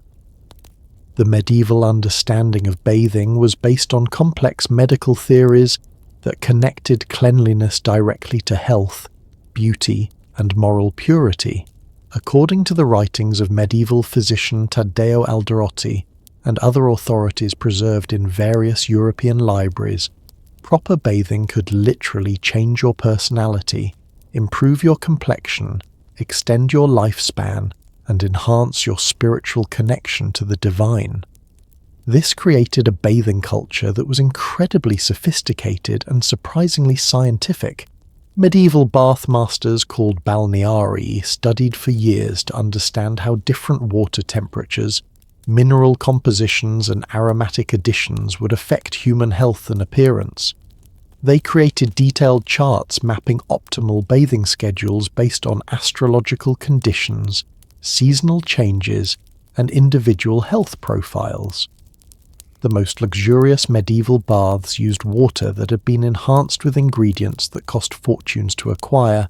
The famous imperial bath formula, used by the wealthiest European royalty, required spring water that had been blessed by bishops, heated using precious woods like sandalwood and cedar, and infused with substances like dissolved pearls, powdered gold, and rare medicinal herbs imported from as far away as India and China. Can you imagine bathing in water that contained actual dissolved pearls and gold dust? But that's exactly what medieval nobility considered necessary for proper purification and beauty enhancement. Medieval bathhouses were architectural marvels that rivaled modern spas in their sophistication.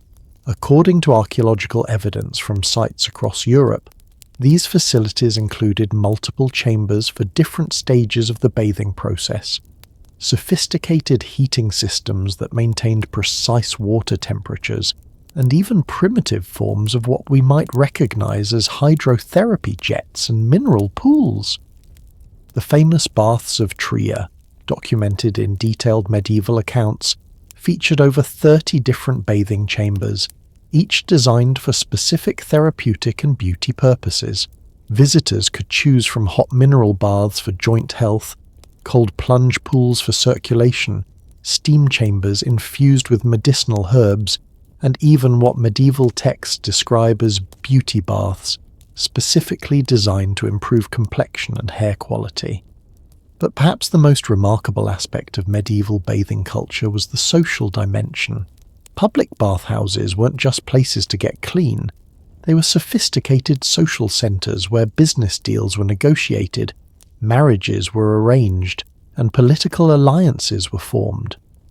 According to various municipal records, wealthy merchants and nobles would rent entire bathhouses for elaborate social events that combined cleansing, dining, entertainment, and networking.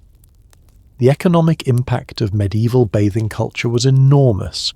According to guild records from various European cities, the bathhouse industry employed thousands of people in specialized roles: water carriers, fire maintainers, herb specialists, massage therapists, and even bath entertainers, who provided music and storytelling during long cleansing sessions.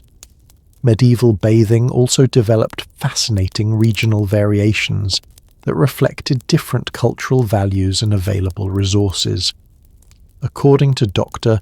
Kathleen Davis's research in Periodization and Sovereignty, French bathhouses emphasized luxury and sensual pleasure, featuring silk-lined tubs and elaborate aromatic treatments.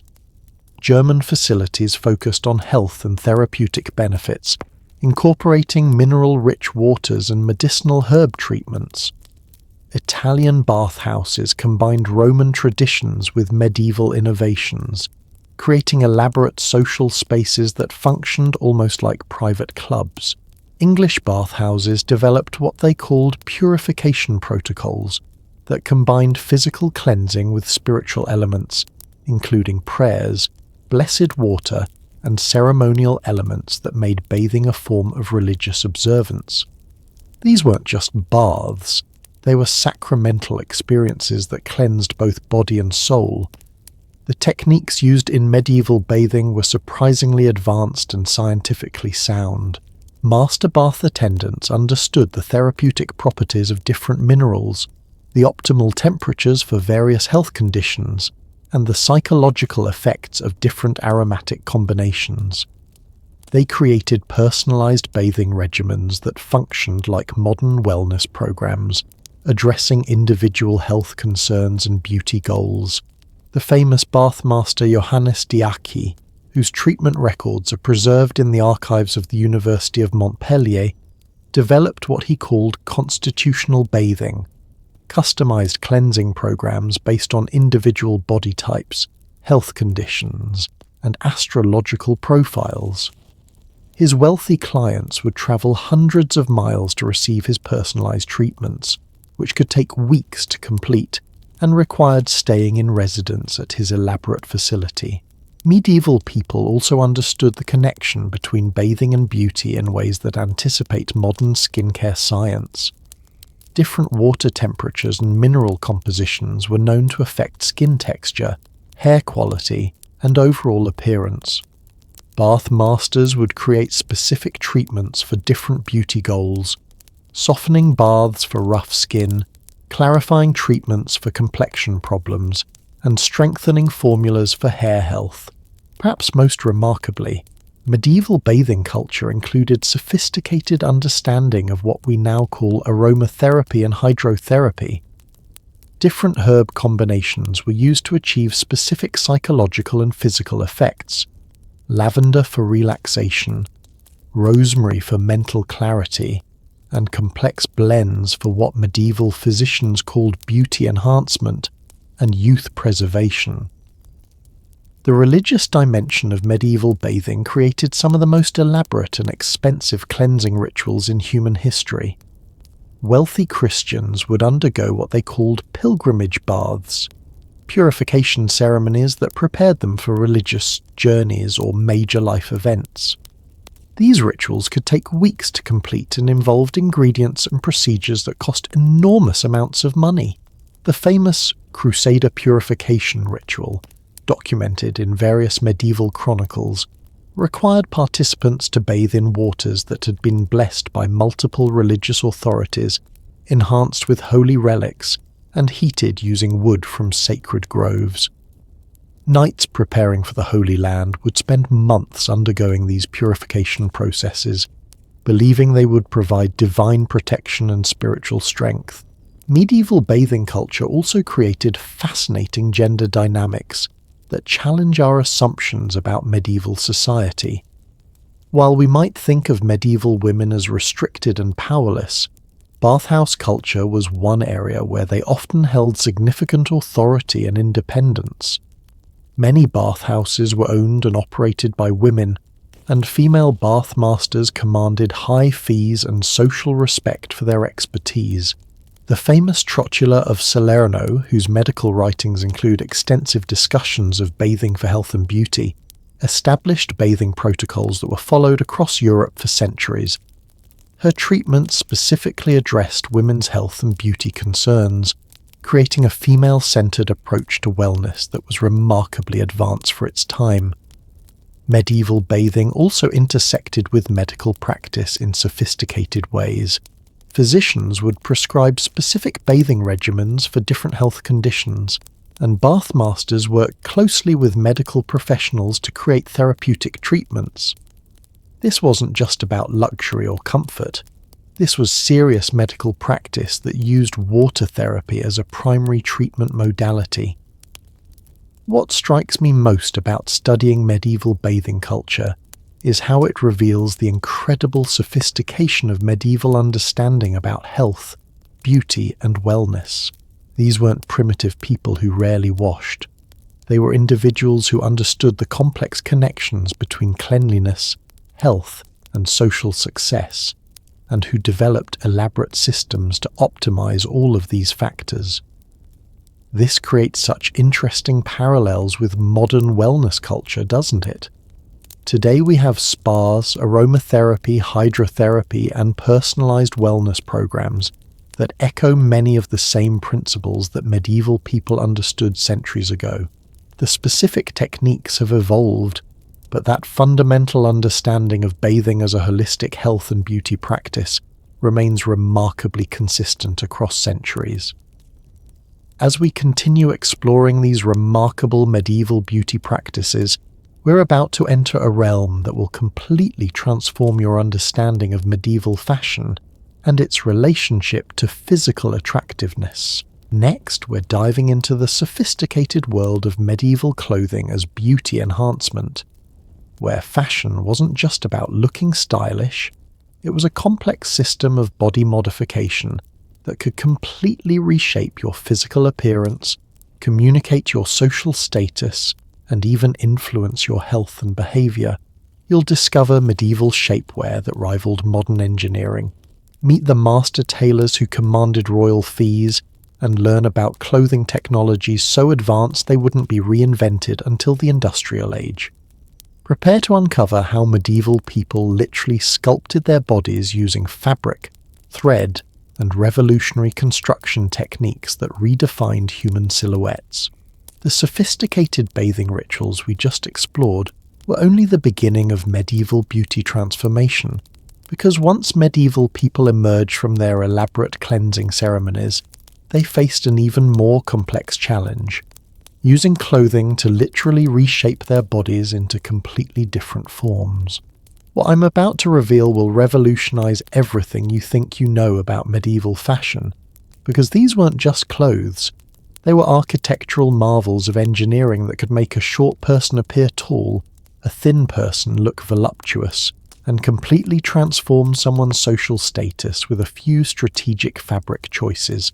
Meet Joan of Kent, the Fair Maid of Kent, and one of 14th century England's most celebrated beauties, whose legendary attractiveness had almost nothing to do with her natural appearance. According to detailed wardrobe accounts preserved in the Chancery Rolls, Joan's famous figure was entirely artificial, created through a sophisticated system of padding, structural supports, and optical illusions that required a team of specialized dressmakers working for months to perfect each outfit. But here's what makes Joan's story truly extraordinary. Her natural measurements, recorded by court tailors for fitting purposes, reveal that without her elaborate clothing modifications, she would have been considered quite ordinary by medieval standards, relatively short with a straight waist and small bust. Yet through masterful use of medieval fashion technology, she transformed herself into what chroniclers described as Venus herself walking among mortals. The medieval understanding of beauty through clothing was based on sophisticated theories about proportion, color psychology, and social communication that wouldn't be matched until the development of modern fashion psychology. According to the writings of medieval scholars like Vincent of Beauvais and other authorities preserved in various European libraries, clothing didn't just cover the body, it could literally change a person's character, health, and social destiny. Medieval tailors, called sartors, were among the most highly trained craftspeople in Europe, studying for years to master techniques that combined engineering, artistry, and what amounted to primitive psychology. The most skilled masters could create garments that not only transformed physical appearance, but actually influenced how the wearer moved, spoke, and interacted with others. The famous master Guillaume le Tailleur, whose workshop records are preserved in the Archives Nationales, created what he called transformation garments, clothing so sophisticated that wearing them literally changed the wearer's personality and social presence. His wealthy clients would commission entire wardrobes designed to make them appear more intelligent, more fertile, more noble, or more spiritually pure, depending on their specific social goals. Can you imagine owning clothes that were designed to change your personality?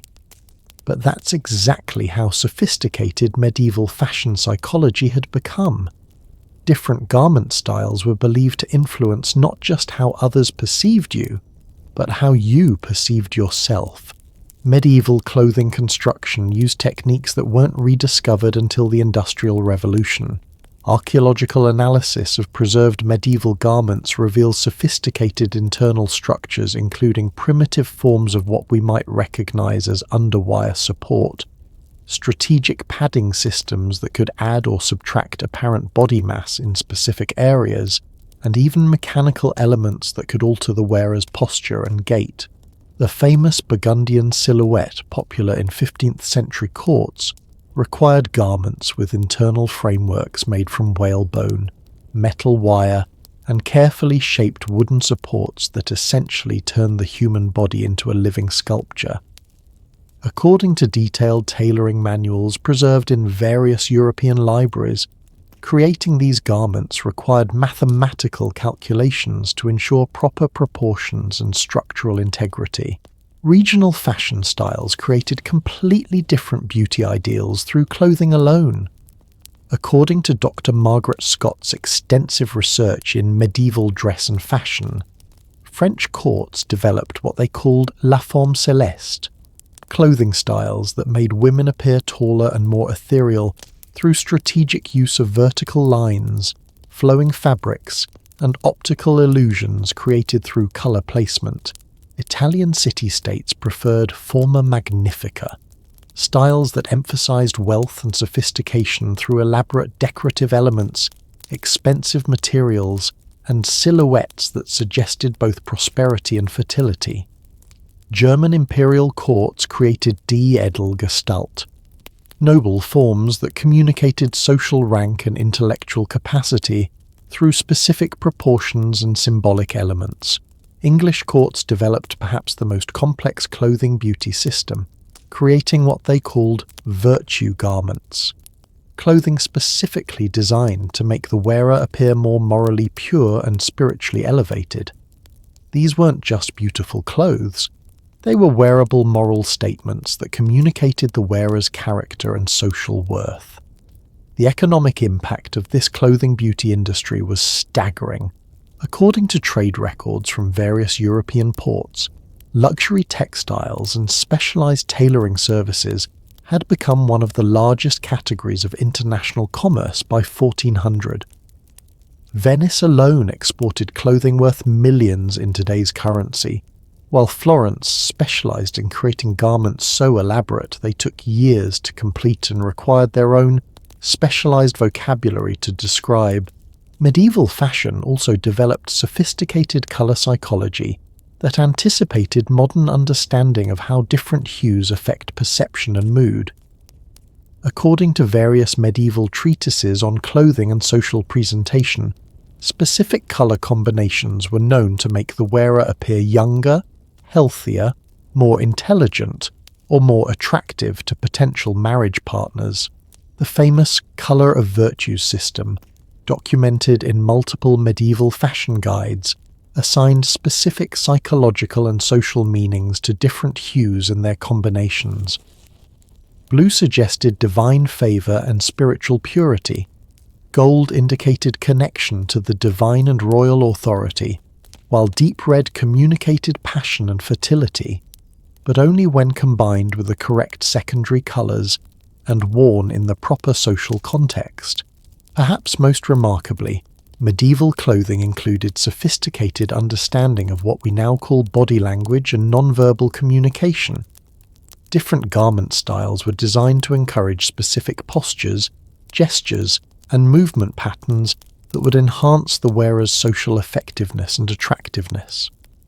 The famous comportment gowns, created for wealthy noble women, actually trained their wearers to move in ways that communicated specific social messages. Long trains required graceful, deliberate movement that suggested refinement and high status. Fitted sleeves encouraged elegant arm gestures that drew attention to the hands and suggested delicate femininity. Strategic padding created silhouettes that demanded specific postures associated with fertility and nobility. Medieval fashion also intersected with medical theory in complex ways.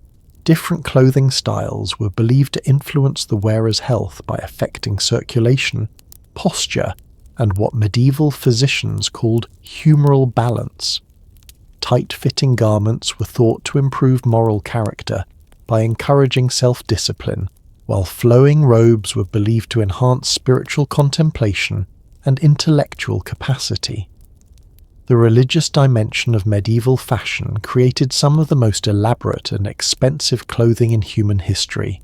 Wealthy Christians would commission what they called pilgrimage garments, clothing specifically designed for religious observances that combined beauty enhancement with spiritual symbolism. These weren't just beautiful clothes, they were wearable prayers that communicated the wearer's devotion while enhancing their physical attractiveness. Medieval fashion also created fascinating social mobility opportunities that challenge our assumptions about medieval society's rigid class structure. According to various court records and guild documentation, skilled tailors could essentially sell social transformation, creating clothing that allowed merchants to appear noble, or helping minor nobles compete with higher-ranking aristocrats through superior fashion choices.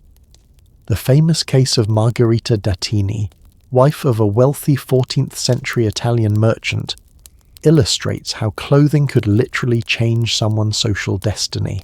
According to the detailed account books preserved in Preto's archives, Margherita invested enormous sums in clothing designed to make her appear noble-born rather than merchant class.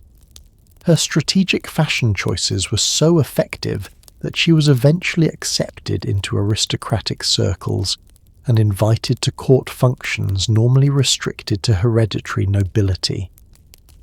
Medieval tailoring also developed surprisingly advanced techniques for addressing what we might now call body image issues. Master tailors created specialized garments for clients who were self-conscious about specific physical characteristics. Clothing that could make someone appear taller, shorter, thinner, heavier, or more proportional, depending on their personal insecurities and social goals. The technical sophistication of medieval garment construction is revealed through archaeological analysis of preserved clothing.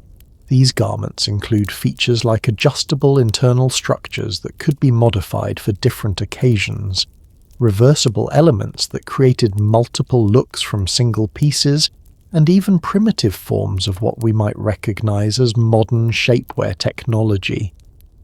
What strikes me most about studying medieval fashion as beauty enhancement is how it reveals the incredible creativity and technical skill of medieval craftspeople. These weren't primitive people making simple clothes. They were sophisticated engineers and artists who understood complex relationships between clothing, psychology, social communication, and physical attractiveness.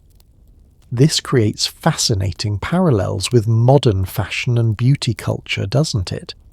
Today we still use clothing to communicate identity, enhance our physical appearance, and influence how others perceive us. The specific techniques have evolved, but that fundamental understanding of fashion as a tool for personal transformation remains remarkably consistent across centuries. As we continue exploring these remarkable medieval beauty practices, we're about to discover something that will completely transform your understanding of how medieval people navigated the complex intersection of beauty, identity, and geography. Next, we're diving into the fascinating world of regional beauty competition, where different areas of medieval Europe developed completely different standards of attractiveness, leading to what amounted to international beauty wars that influenced politics, trade, and cultural identity for centuries. You'll discover how French, English, Italian, and German courts created competing definitions of perfection. Meet the beauty ambassadors who traveled between regions to gather intelligence on rival standards, and learn about the diplomatic marriages that were won or lost based on conflicting ideas about what made someone attractive. Prepare to uncover a medieval world where beauty standards weren't just personal preferences, they were weapons of cultural warfare. Those elaborate clothing transformations we just discovered were creating more than individual beauty. They were fueling what amounted to international beauty warfare across medieval Europe, where different regions developed completely incompatible definitions of attractiveness that led to diplomatic crises, trade wars, and marriage negotiations that collapsed over conflicting ideas about what made someone beautiful. What you're about to discover will reveal a medieval world where beauty standards weren't just personal preferences, they were weapons of cultural supremacy that shaped international relations for centuries. Consider the infamous beauty crisis of 1396, when negotiations for the marriage between French Princess Isabella and English King Richard II nearly collapsed entirely because French and English courts had such radically different ideas about feminine attractiveness that they couldn't even agree on whether the princess was beautiful or not. According to the detailed diplomatic correspondence preserved in both the Archives Nationales and the National Archives, French ambassadors described Isabella as the very perfection of feminine beauty, while English courtiers privately referred to her as that pale, strange-looking French girl. But this wasn't just diplomatic rudeness. This was a clash between two completely different beauty systems that had evolved in isolation for centuries. French courts had developed what they called la beauté éthérée, an ethereal beauty ideal that prized extreme pallor, delicate bone structure, and an otherworldly appearance that suggested spiritual refinement.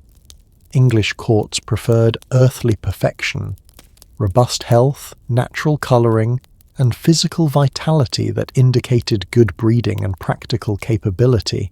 The regional differences in medieval beauty standards were so extreme that they created what historians now call beauty nationalism, entire cultures that defined their superiority partly through their distinctive approaches to attractiveness. According to Dr. Sarah Grace Heller's extensive research in fashion in medieval France, these weren't just aesthetic preferences. They were fundamental expressions of cultural identity and political ideology. Italian city-states developed perhaps the most complex and competitive beauty culture in medieval Europe. Each major city, Florence, Venice, Milan, Genoa, created its own signature beauty style that was designed to demonstrate that city's superiority over its rivals. Venetian women cultivated what they called bellezza dorata, golden beauty, that emphasized blonde hair, luminous skin, and an almost supernatural radiance achieved through expensive cosmetics and elaborate treatments. Florentine women countered with bellezza intellettuale, intellectual beauty, that combined physical attractiveness with visible signs of education and cultural refinement. Milanese ladies developed bellezza guerriera, warrior beauty, that suggested both feminine appeal and the strength needed to defend their city-state. These weren't just different fashion choices, they were competing visions of what women should be and what Italian culture should represent. Can you imagine living in a world where your hometown's reputation depended partly on how attractive its women were considered by rival cities? But that's exactly what was happening across medieval Europe, where beauty became a form of soft power that influenced trade relationships, political alliances, and cultural prestige. The most sophisticated beauty intelligence network in medieval Europe was probably operated by the Burgundian court, which employed what amounted to beauty spies. Court ladies whose official job was to attend diplomatic functions, but whose real mission was to gather detailed intelligence about rival courts' beauty standards and techniques. According to the court records preserved in the Archives du Nord, these beauty ambassadors filed regular reports on foreign cosmetic innovations, fashion developments, and changing beauty trends that might give other courts competitive advantages. The famous spy Marguerite de Flandre, whose coded reports are preserved in multiple European archives, spent over a decade travelling between courts, gathering beauty intelligence for the Duke of Burgundy. Her reports reveal just how seriously medieval courts took beauty competition.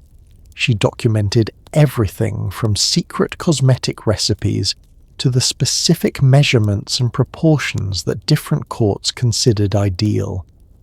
Germanic regions developed what was probably the most systematic approach to beauty standards, creating what they called Schönheitsgesetze, beauty laws, that actually codified the physical characteristics that were considered attractive in different social contexts. According to the legal documents preserved in various German state archives, these weren't informal cultural preferences. They were official regulations that specified acceptable appearance standards for different social classes and occupations. The Holy Roman Empire even established what amounted to beauty courts that would rule on disputes about whether someone met the physical standards required for certain social positions. Marriage contracts would include specific beauty clauses that voided agreements if one party failed to maintain agreed-upon appearance standards. This created a level of appearance regulation that seems almost unimaginable today. Spanish beauty culture, influenced by both Christian and Islamic traditions, developed what chroniclers called bellezza mística, mystical beauty, that combined physical attractiveness with religious symbolism and cultural pride.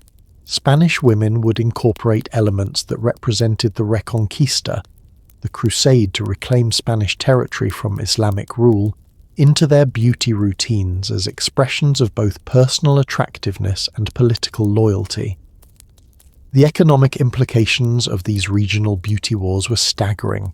According to trade records from various European ports, different regions would actually boycott beauty products from rival areas, creating complex international trade relationships based partly on aesthetic politics.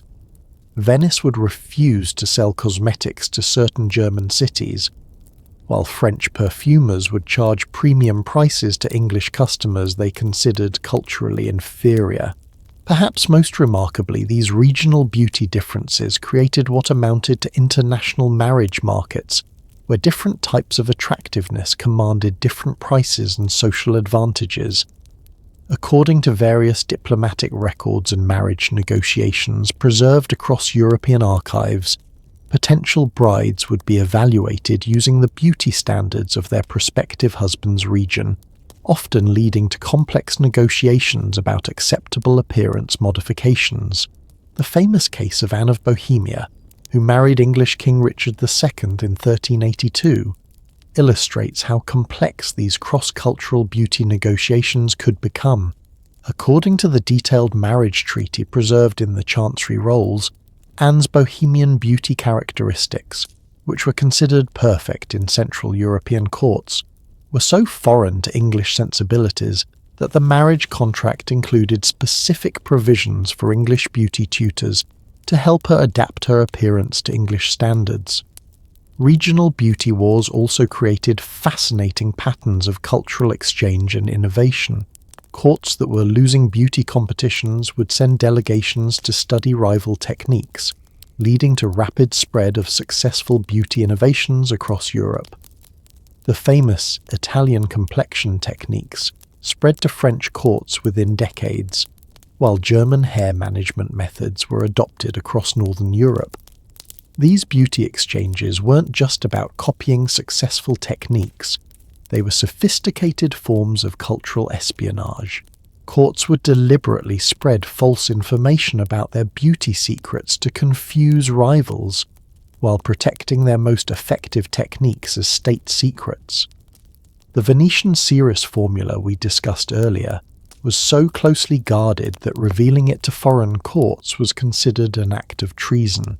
Medieval chronicles are filled with accounts of what we might now call beauty diplomacy, international negotiations that succeeded or failed based partly on how well different courts' beauty standards aligned. According to various diplomatic records, marriage alliances were strengthened when both parties found each other's appearance cultures appealing, while they faltered when beauty differences created cultural tensions. The regional differences in medieval beauty standards also reveal fascinating insights into how different cultures understood the relationship between appearance and character.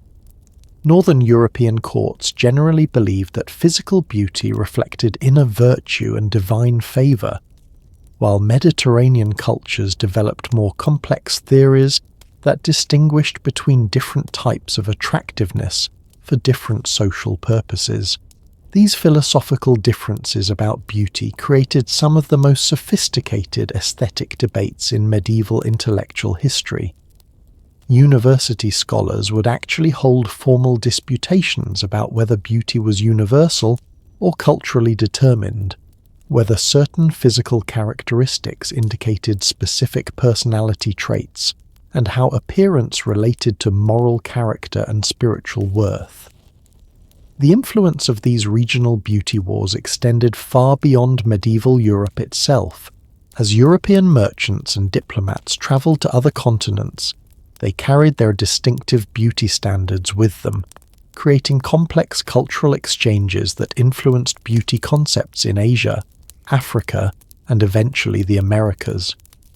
Medieval European beauty standards became one of the earliest forms of globalized cultural influence. What strikes me most about studying these regional beauty wars is how they reveal that medieval people understood beauty as a form of cultural power and identity expression. These weren't primitive people with simple aesthetic preferences. They were sophisticated cultures that used appearance as a deliberate tool for expressing values, competing for status, and communicating cultural superiority. This creates such fascinating parallels with modern global beauty culture, doesn't it? Today we still see different regions developing distinctive beauty standards that express cultural identity and compete for international influence. The medieval French court promoting ethereal beauty ideals isn't so different from modern fashion capitals promoting their own aesthetic visions to the world. As we near the end of our journey through medieval beauty culture, we're about to confront something that will fundamentally challenge everything we've learned so far. Next, we're exploring the dark side of medieval beauty. the moment when these elaborate beauty practices crossed the line from enhancement to destruction, creating some of the most tragic and dangerous beauty trends in human history. You'll discover the beauty practices that were literally killing people, meet the victims whose stories were covered up by medieval courts, and learn about the underground resistance movements that tried to save women from deadly beauty standards. Prepare yourself for the shocking reality of what happened when medieval beauty culture went too far. Through all these regional beauty wars and cultural competitions, we've seen medieval people push beauty practices to extraordinary extremes. But now we must confront the moment when these pursuits crossed a line that should never have been crossed. What I'm about to share represents the darkest chapter in the history of human beauty culture, where the pressure to be attractive became so intense that it literally transformed beauty enhancement into a form of slow suicide that claimed thousands of lives across medieval Europe. The turning point came in 1348, during what historians call the Great Dying, not just from the Black Death that was ravaging Europe, but from what court physicians began documenting as beauty plague, an epidemic of beauty-related deaths that was spreading through noble households even faster than the actual plague itself. According to the medical records preserved in the Biblioteca Apostolica Vaticana, court physicians across Europe were reporting unprecedented numbers of young women dying from what they euphemistically called vanity sickness, systematic poisoning from increasingly dangerous beauty practices. Meet Lady Catherine de Vere, whose tragic story, documented in exhaustive detail in the Chronicles of Froissart, became a symbol of how deadly medieval beauty culture had become. Catherine, desperate to achieve the perfect pale complexion demanded by 14th century fashion, had been using increasingly concentrated lead-based cosmetics for over 3 years. By age 19, according to her personal physician's detailed medical journal, she was suffering from severe neurological damage, kidney failure, and what medieval doctors called the beauty madness, lead-induced psychosis that made her unable to recognize the connection between her cosmetics and her deteriorating health. But here's what makes Catherine's story truly heartbreaking. Even as she was literally dying from lead poisoning, she continued applying the toxic cosmetics because she believed that stopping would make her too ugly to be worth saving. Her final diary entry, preserved in the British Library, reads, "Better to die beautiful than live as a monster." She was dead within a week. Catherine wasn't alone. According to the research of Dr. Carol Rawcliffe in Medicine and Society in later medieval England by 1350, beauty-related deaths had become so common among noble women that medieval physicians developed an entire medical vocabulary specifically for documenting cosmetic poisoning cases.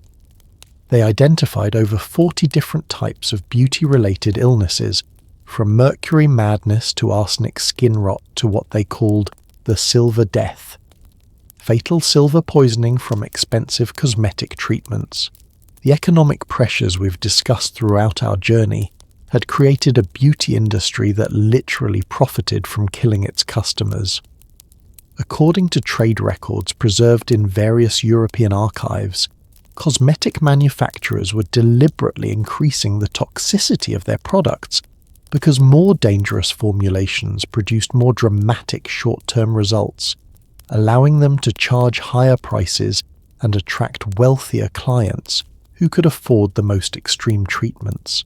The infamous Venetian Cosmetic Guild, whose internal documents were discovered in the 18th century, actually maintained what they called casualty acceptable rates, calculations of how many customer deaths per year they could sustain while remaining profitable.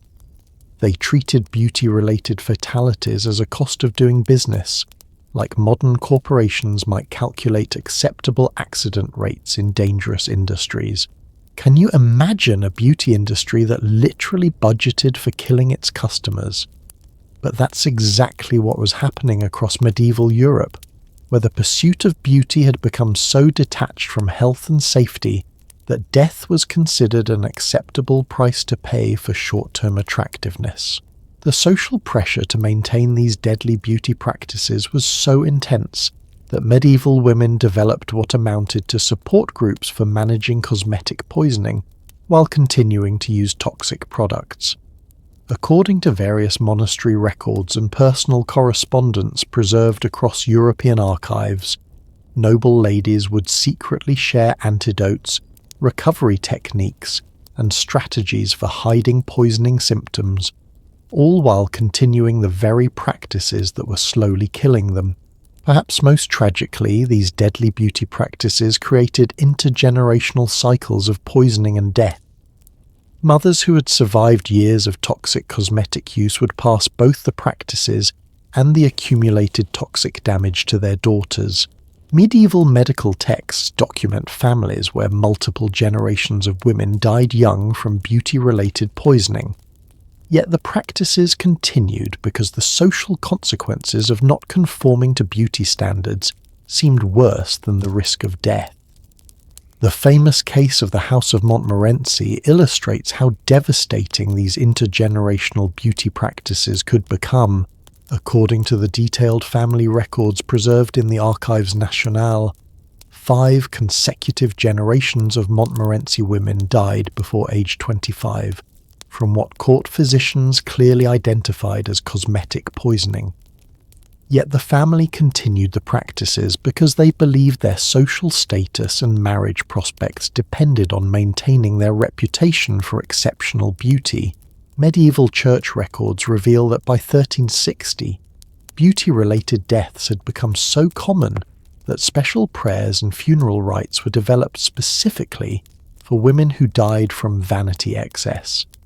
The church was simultaneously condemning vanity as sinful, while developing elaborate ceremonies to honor the victims of beauty culture, a contradiction that reveals how conflicted medieval society had become about these deadly practices. The resistance movements that developed in response to these beauty-related deaths were surprisingly sophisticated and well organized. According to various monastery chronicles and underground documents preserved in different European libraries, networks of physicians, priests, and concerned family members began working together to document the true scope of beauty-related deaths and develop safer alternatives to the most dangerous practices. The famous physician Master William of Saliceto, whose medical writings are preserved in the University of Bologna archives, became one of the most vocal critics of deadly beauty practices. His treatise, Against the Poison of Vanity, documented over 200 cases of beauty-related deaths and provided detailed evidence of how cosmetic manufacturers were deliberately increasing toxicity to boost profits.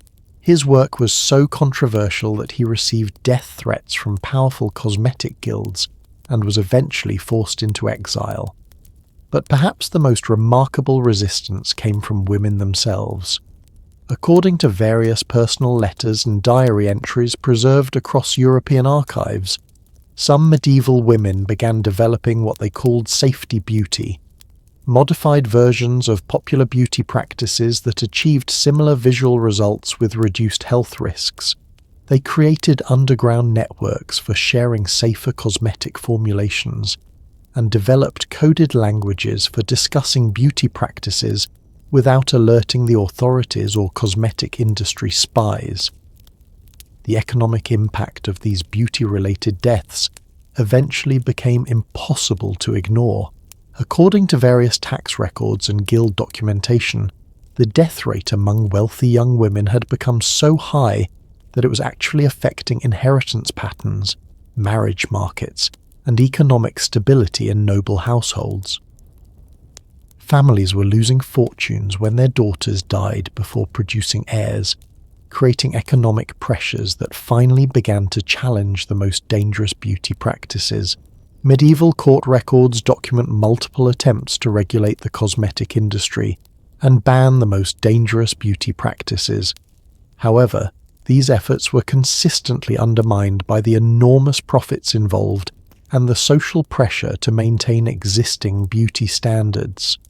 Cosmetic manufacturers would simply move their operations to different regions or create new formulations that technically complied with regulations while remaining equally dangerous. The psychological impact of this deadly beauty culture created what medieval physicians recognized as a form of collective madness. According to various medical treatises from the period, entire communities of women had become so obsessed with achieving impossible beauty standards that they had lost the ability to make rational decisions about their own health and safety. Medieval doctors documented cases of women who would continue using cosmetics that were visibly causing severe skin damage, hair loss, and neurological symptoms. What makes studying this dark period of beauty history so important is how it reveals the ultimate consequences of completely disconnected beauty culture from health, safety, and rational thinking. These weren't ignorant people making bad decisions. They were intelligent individuals who'd been caught in cultural systems that made deadly beauty practices seem not just acceptable, but necessary for social survival. The medieval beauty death epidemic also reveals how powerful commercial interest can manipulate cultural values to profit from human suffering. The cosmetic industry deliberately cultivated beauty standards that required increasingly dangerous products, then marketed those products as essential for social acceptance and personal worth. It was systematic exploitation that prioritized profits over human life. Medieval chronicles from this period document the grief and rage of families who lost daughters to beauty culture, but also their sense of helplessness in the face of social systems that seem to demand these sacrifices. According to various court records, some families attempted to sue cosmetic manufacturers for their daughters' deaths, but these cases were consistently dismissed because the women had used the products voluntarily. The scale of beauty-related deaths during this period is difficult to calculate precisely, but medieval medical records suggest that in some noble households, beauty-related mortality among young women approached 30%, a death rate that was actually higher than plague mortality in many regions. Yet these deaths were often covered up or attributed to other causes to protect family reputations and maintain the fiction that beauty practices were safe. As we approach the final chapters of our journey through medieval beauty culture, we're about to discover how this crisis of deadly beauty practices eventually led to one of the most important developments in the history of human appearance culture. Next, we're exploring the moment when medieval people finally began to distinguish between myth and reality in beauty practices, developing the first systematic approaches to separating effective beauty enhancement from dangerous superstition. You'll discover the pioneering individuals who challenged centuries of deadly beauty traditions, learn about the scientific methods they developed to test beauty claims, and witness the beginning of evidence-based approaches to human attractiveness that would eventually evolve into modern cosmetic science. Out of the ashes of that devastating beauty death epidemic, something remarkable began to emerge. The first systematic attempts in human history to separate beauty fact from fiction, to distinguish between practices that actually enhanced appearance and those that merely fulfilled social expectations while destroying health. What you're about to discover represents one of the most important intellectual revolutions in medieval Europe, the birth of evidence-based beauty culture that would challenge centuries of deadly traditions and lay the groundwork for modern cosmetic science. The catalyst for this revolution was an unlikely figure, Brother Albertus Magnus, a Dominican friar and scholar whose 1260 treatise De Mineralibus included what may be the first scientific analysis of cosmetic ingredients in European history. Unlike the beauty manuals that simply repeated traditional formulas, Albertus actually tested cosmetic claims using systematic observation and documentation. According to his detailed experimental notes preserved in the Cologne Cathedral Library, He spent over 5 years conducting what amounted to the first controlled studies of beauty product effectiveness and safety. But Albertus wasn't working alone. According to recent research by Dr. Monica Green in Making Women's Medicine Masculine, a network of scholars, physicians, and surprisingly wealthy women who had survived cosmetic poisoning began collaborating to develop what they called veritas pulchritudinis, truth in beauty, the first systematic approach to evaluating beauty claims based on evidence rather than tradition or social pressure. This movement toward evidence-based beauty created some of the most important scientific discoveries of the medieval period. Master Roger Bacon, working at Oxford in the 1260s, developed what he called experimental beauty, testing popular cosmetic formulations on controlled groups of volunteers and documenting the actual results rather than the claimed benefits. His findings, preserved in the Bodleian Library, systematically debunked dozens of popular beauty myths while identifying the few practices that actually produced measurable improvements in appearance. Can you imagine the courage it took to challenge centuries of established beauty traditions with scientific evidence? These medieval pioneers were essentially telling wealthy, powerful people that their most cherished beauty beliefs were not only wrong, but potentially deadly. One of Bacon's most revolutionary discoveries involved the widespread belief that drinking gold dissolved in wine would improve complexion and extend youth. Through careful experimentation with volunteer subjects, mostly university students who needed the money, Bacon demonstrated that gold consumption had no beauty benefits whatsoever, while causing digestive problems and in some cases serious poisoning. His documentation of these experiments reads like a modern clinical trial, complete with control groups and quantified results. The resistance to these scientific approaches was fierce and sometimes violent. According to court records preserved in various European archives, cosmetic manufacturers and traditional beauty practitioners launched coordinated attacks against scholars who questioned established practices. Master William of Saliceto, whom we met earlier, was not only threatened but actually survived 3 assassination attempts by cosmetic guild members who saw his work as an existential threat to their profitable but deadly industry. But perhaps the most fascinating aspect of this medieval scientific beauty revolution was how it revealed the massive gap between what people believed about beauty practices and what those practices actually accomplished.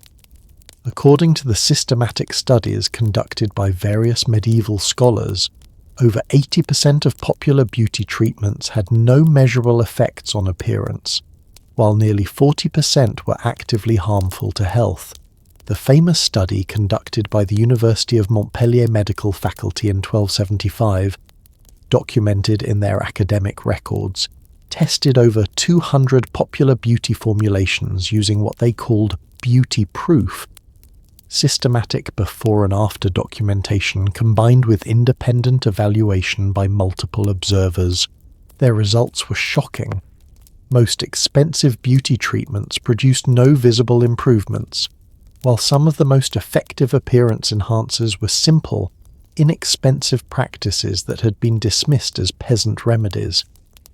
These scientific investigations also revealed how much medieval beauty culture was driven by what we might now recognize as placebo effects and social confirmation bias.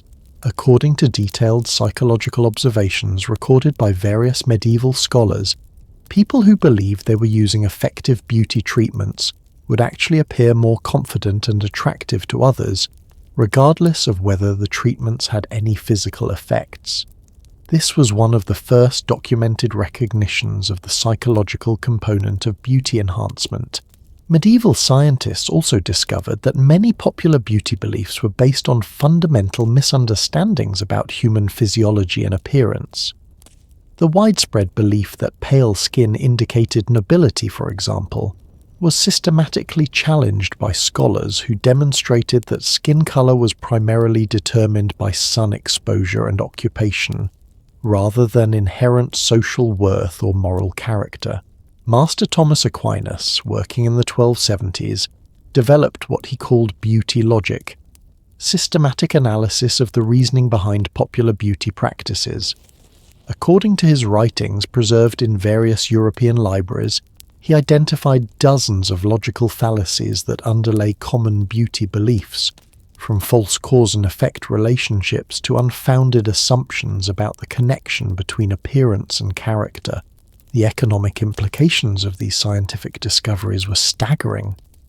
According to trade records and guild documentation, the medieval beauty industry was built almost entirely on products and services that provided no actual benefits while charging enormous prices for elaborate but ineffective treatments.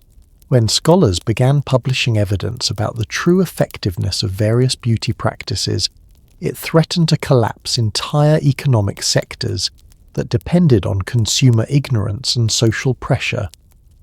This scientific revolution also revealed how much medieval beauty culture was influenced by what we might now call marketing manipulation and social engineering.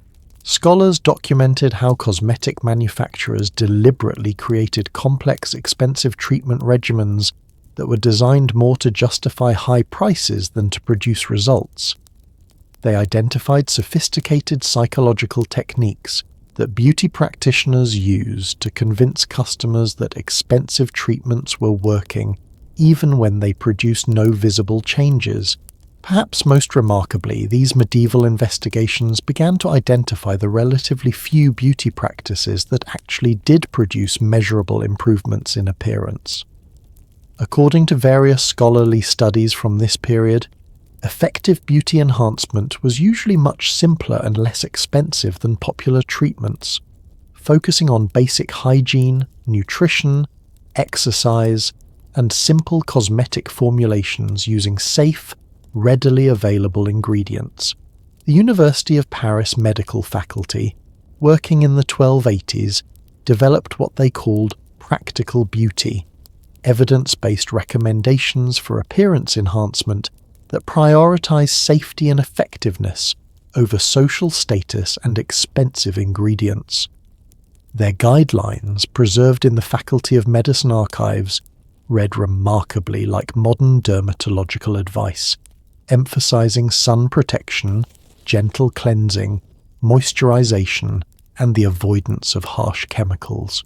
These scientific approaches to beauty also began to challenge fundamental assumptions about the relationship between appearance and social worth. Medieval scholars argued that artificial beauty enhancement was less valuable than natural health and vitality, and that the pursuit of extreme appearance modification was often counterproductive to actual attractiveness. This was a revolutionary concept in a culture that had equated beauty with moral and social value for centuries. The resistance from traditional beauty culture was intense and well organized. According to various court documents and guild records, established beauty practitioners launched what amounted to propaganda campaigns against scientific approaches to appearance enhancement. They argued that scholarly analysis of beauty was inappropriate and dangerous, that traditional practices had been proven effective by centuries of use, and that questioning established beauty traditions was a form of social and religious rebellion. But the scientific evidence was becoming too compelling to ignore. Court physicians began recommending safer beauty practices to their wealthy clients. Universities started including cosmetic analysis in their medical curricula, and even some cosmetic manufacturers began developing products based on evidence rather than tradition. The medieval beauty industry was slowly being forced to confront the reality that most of its practices were at best useless and at worst deadly. Medieval archaeological evidence also supports these scholarly conclusions about the gap between beauty beliefs and reality. Analysis of preserved medieval cosmetics has confirmed that most expensive formulations contained ingredients that had no beneficial effects on appearance, while some included substances that would have actively damaged skin and hair.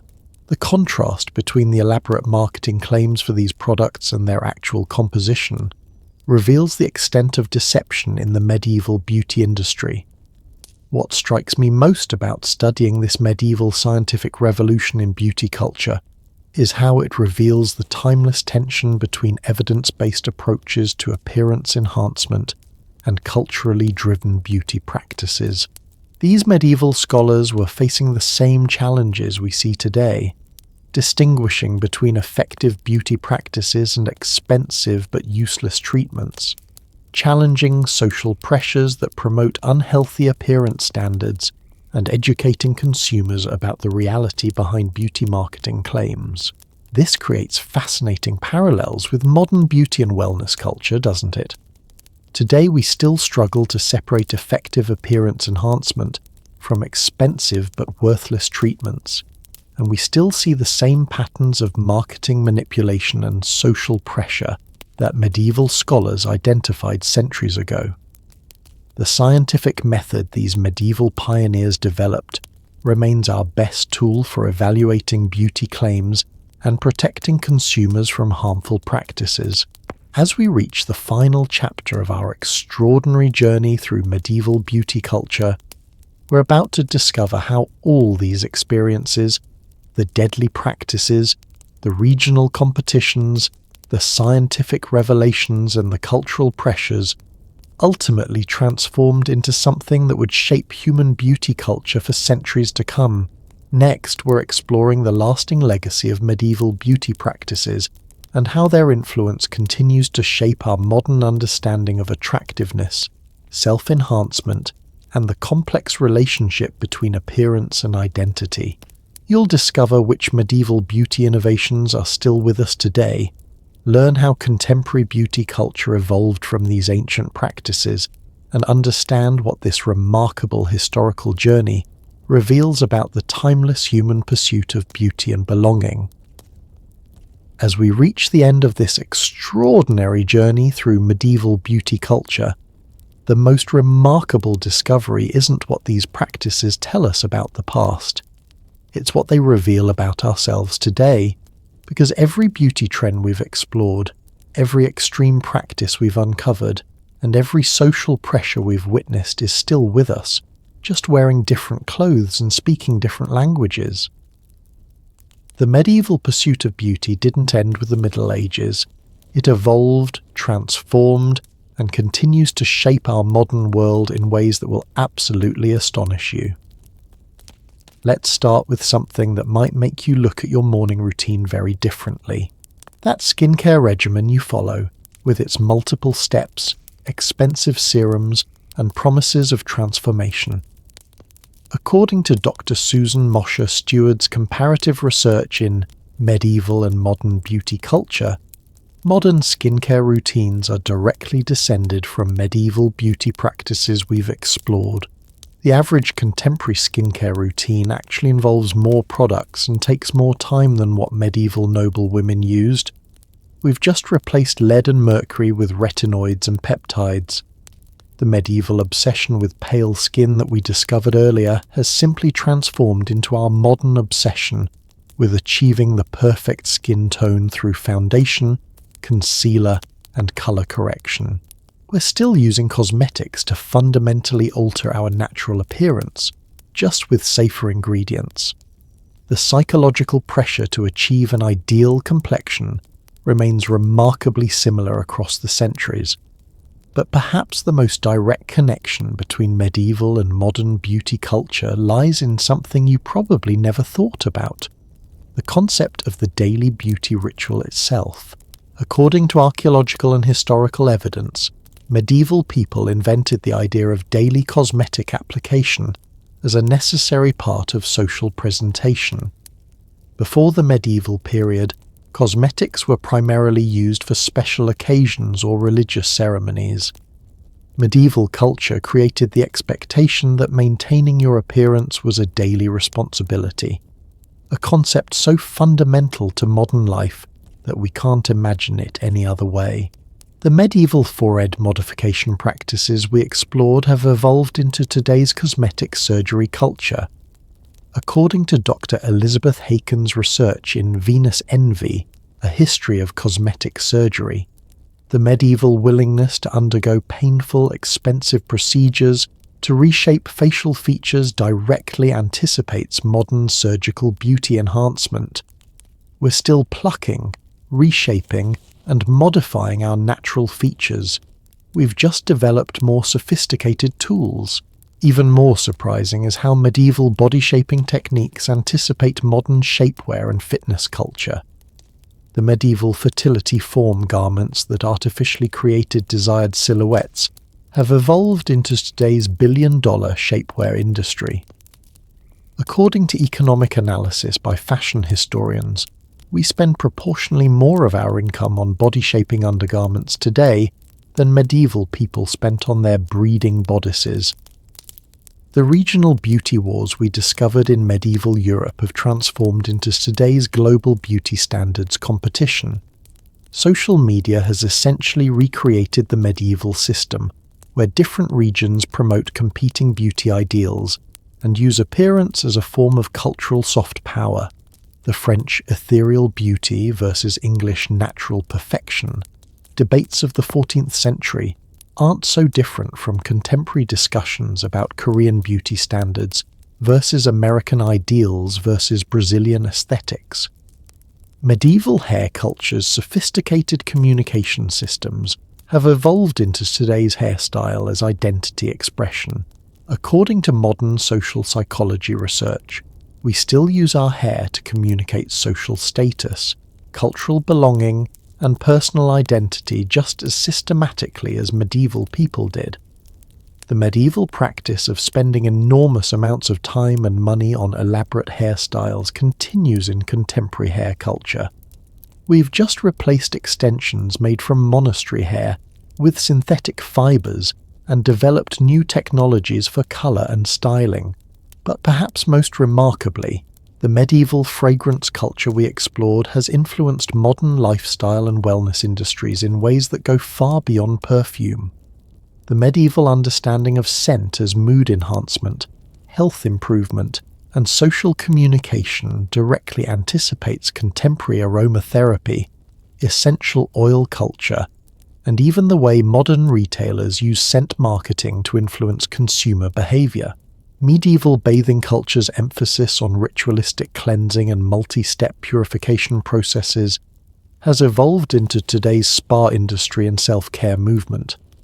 According to wellness industry analysis, modern spa treatments often replicate medieval bathing rituals, from multi-hour cleansing sessions to the use of mineral-rich waters and aromatic treatments for both beauty and psychological benefits. The deadly beauty practices we uncovered in our exploration have unfortunately not disappeared, they've simply evolved. According to contemporary medical research, we still see beauty-related health risks from extreme dieting, dangerous cosmetic procedures, and unregulated beauty products. The medieval willingness to risk health for appearance continues in modern culture, from eating disorders driven by beauty pressures to dangerous cosmetic surgery trends promoted on social media. What's particularly striking is how the medieval beauty industry's marketing techniques directly anticipate modern beauty marketing. Medieval cosmetic makers' use of exotic ingredients, celebrity endorsements from nobility, and promises of dramatic transformation are essentially identical to contemporary beauty advertising strategies. We're still being sold the same basic promises: youth, attractiveness, social success, using remarkably similar psychological techniques. The medieval development of evidence-based beauty practices we explored in our last chapter has evolved into contemporary cosmetic science and dermatology.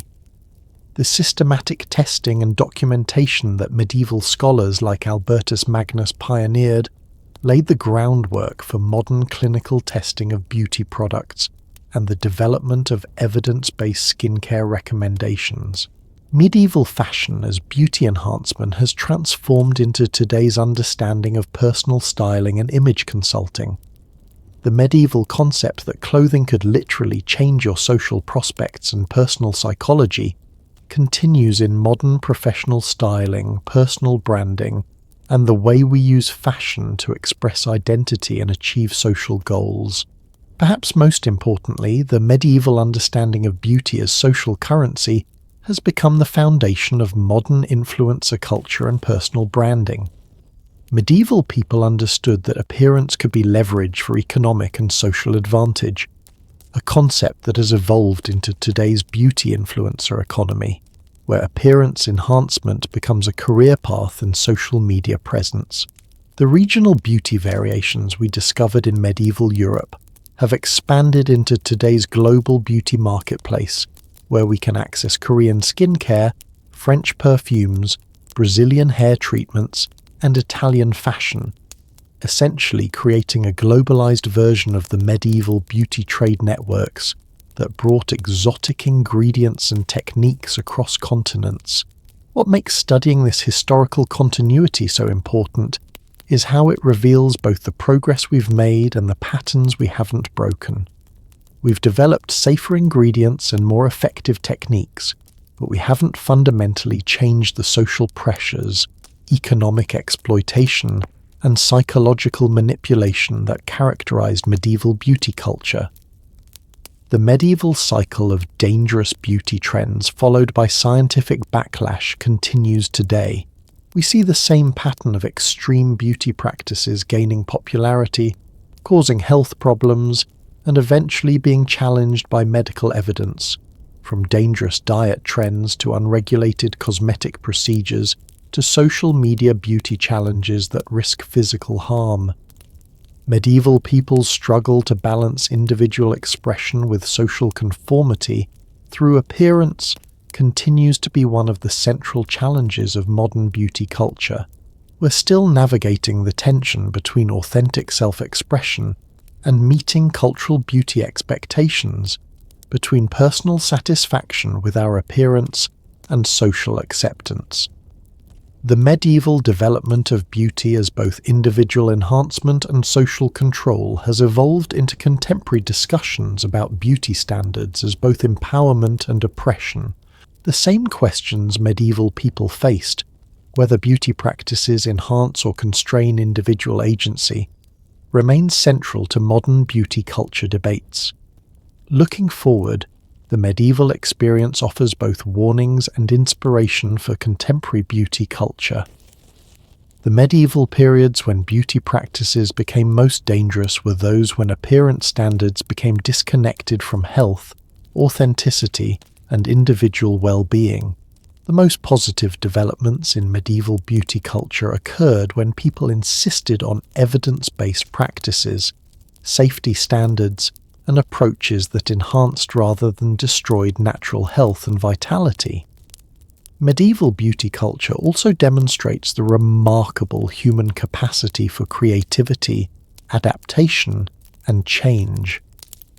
When medieval beauty practices became too dangerous or destructive, people found ways to modify them, challenge them, and develop alternatives. This gives hope for our ability to address the problematic aspects of contemporary beauty culture, while preserving the positive elements of self-expression and enhancement. As we conclude this remarkable journey through medieval beauty culture, what strikes me most is how it reveals beauty as one of the most persistent and universal aspects of human experience. Across centuries, cultures, and completely different social systems, people have consistently invested enormous creativity, resources, and energy into enhancing their appearance and expressing their identity through beauty practices. The specific methods change, the safety improves, and the social contexts evolve, but that fundamental human drive to be beautiful, to be desired, to use our appearance to communicate who we are and where we belong, that remains constant across time. Medieval people weren't so different from us. They were navigating the same basic challenges of self-expression, social acceptance, and personal satisfaction that we face today. Understanding this historical continuity helps us see our own beauty culture more clearly, both its remarkable achievements in safety and effectiveness, and its continuing challenges around social pressure, economic exploitation, and the balance between enhancement and authenticity. The medieval experience reminds us that beauty culture is not inevitable or unchangeable. It's something humans create and therefore something we can continue to improve. The story of medieval beauty culture is ultimately a story about human creativity, resilience, and the eternal quest for self-expression and belonging. It reminds us that every time we look in a mirror, apply cosmetics, choose an outfit, or style our hair, we're participating in a conversation that has been going on for centuries. A conversation about who we are, who we want to be, and how we want the world to see us. And that conversation, with all its complexities and contradictions, its dangers and delights, its failures and triumphs, continues today in every choice we make about our appearance. The medieval pursuit of beauty hasn't ended. It's evolved into us.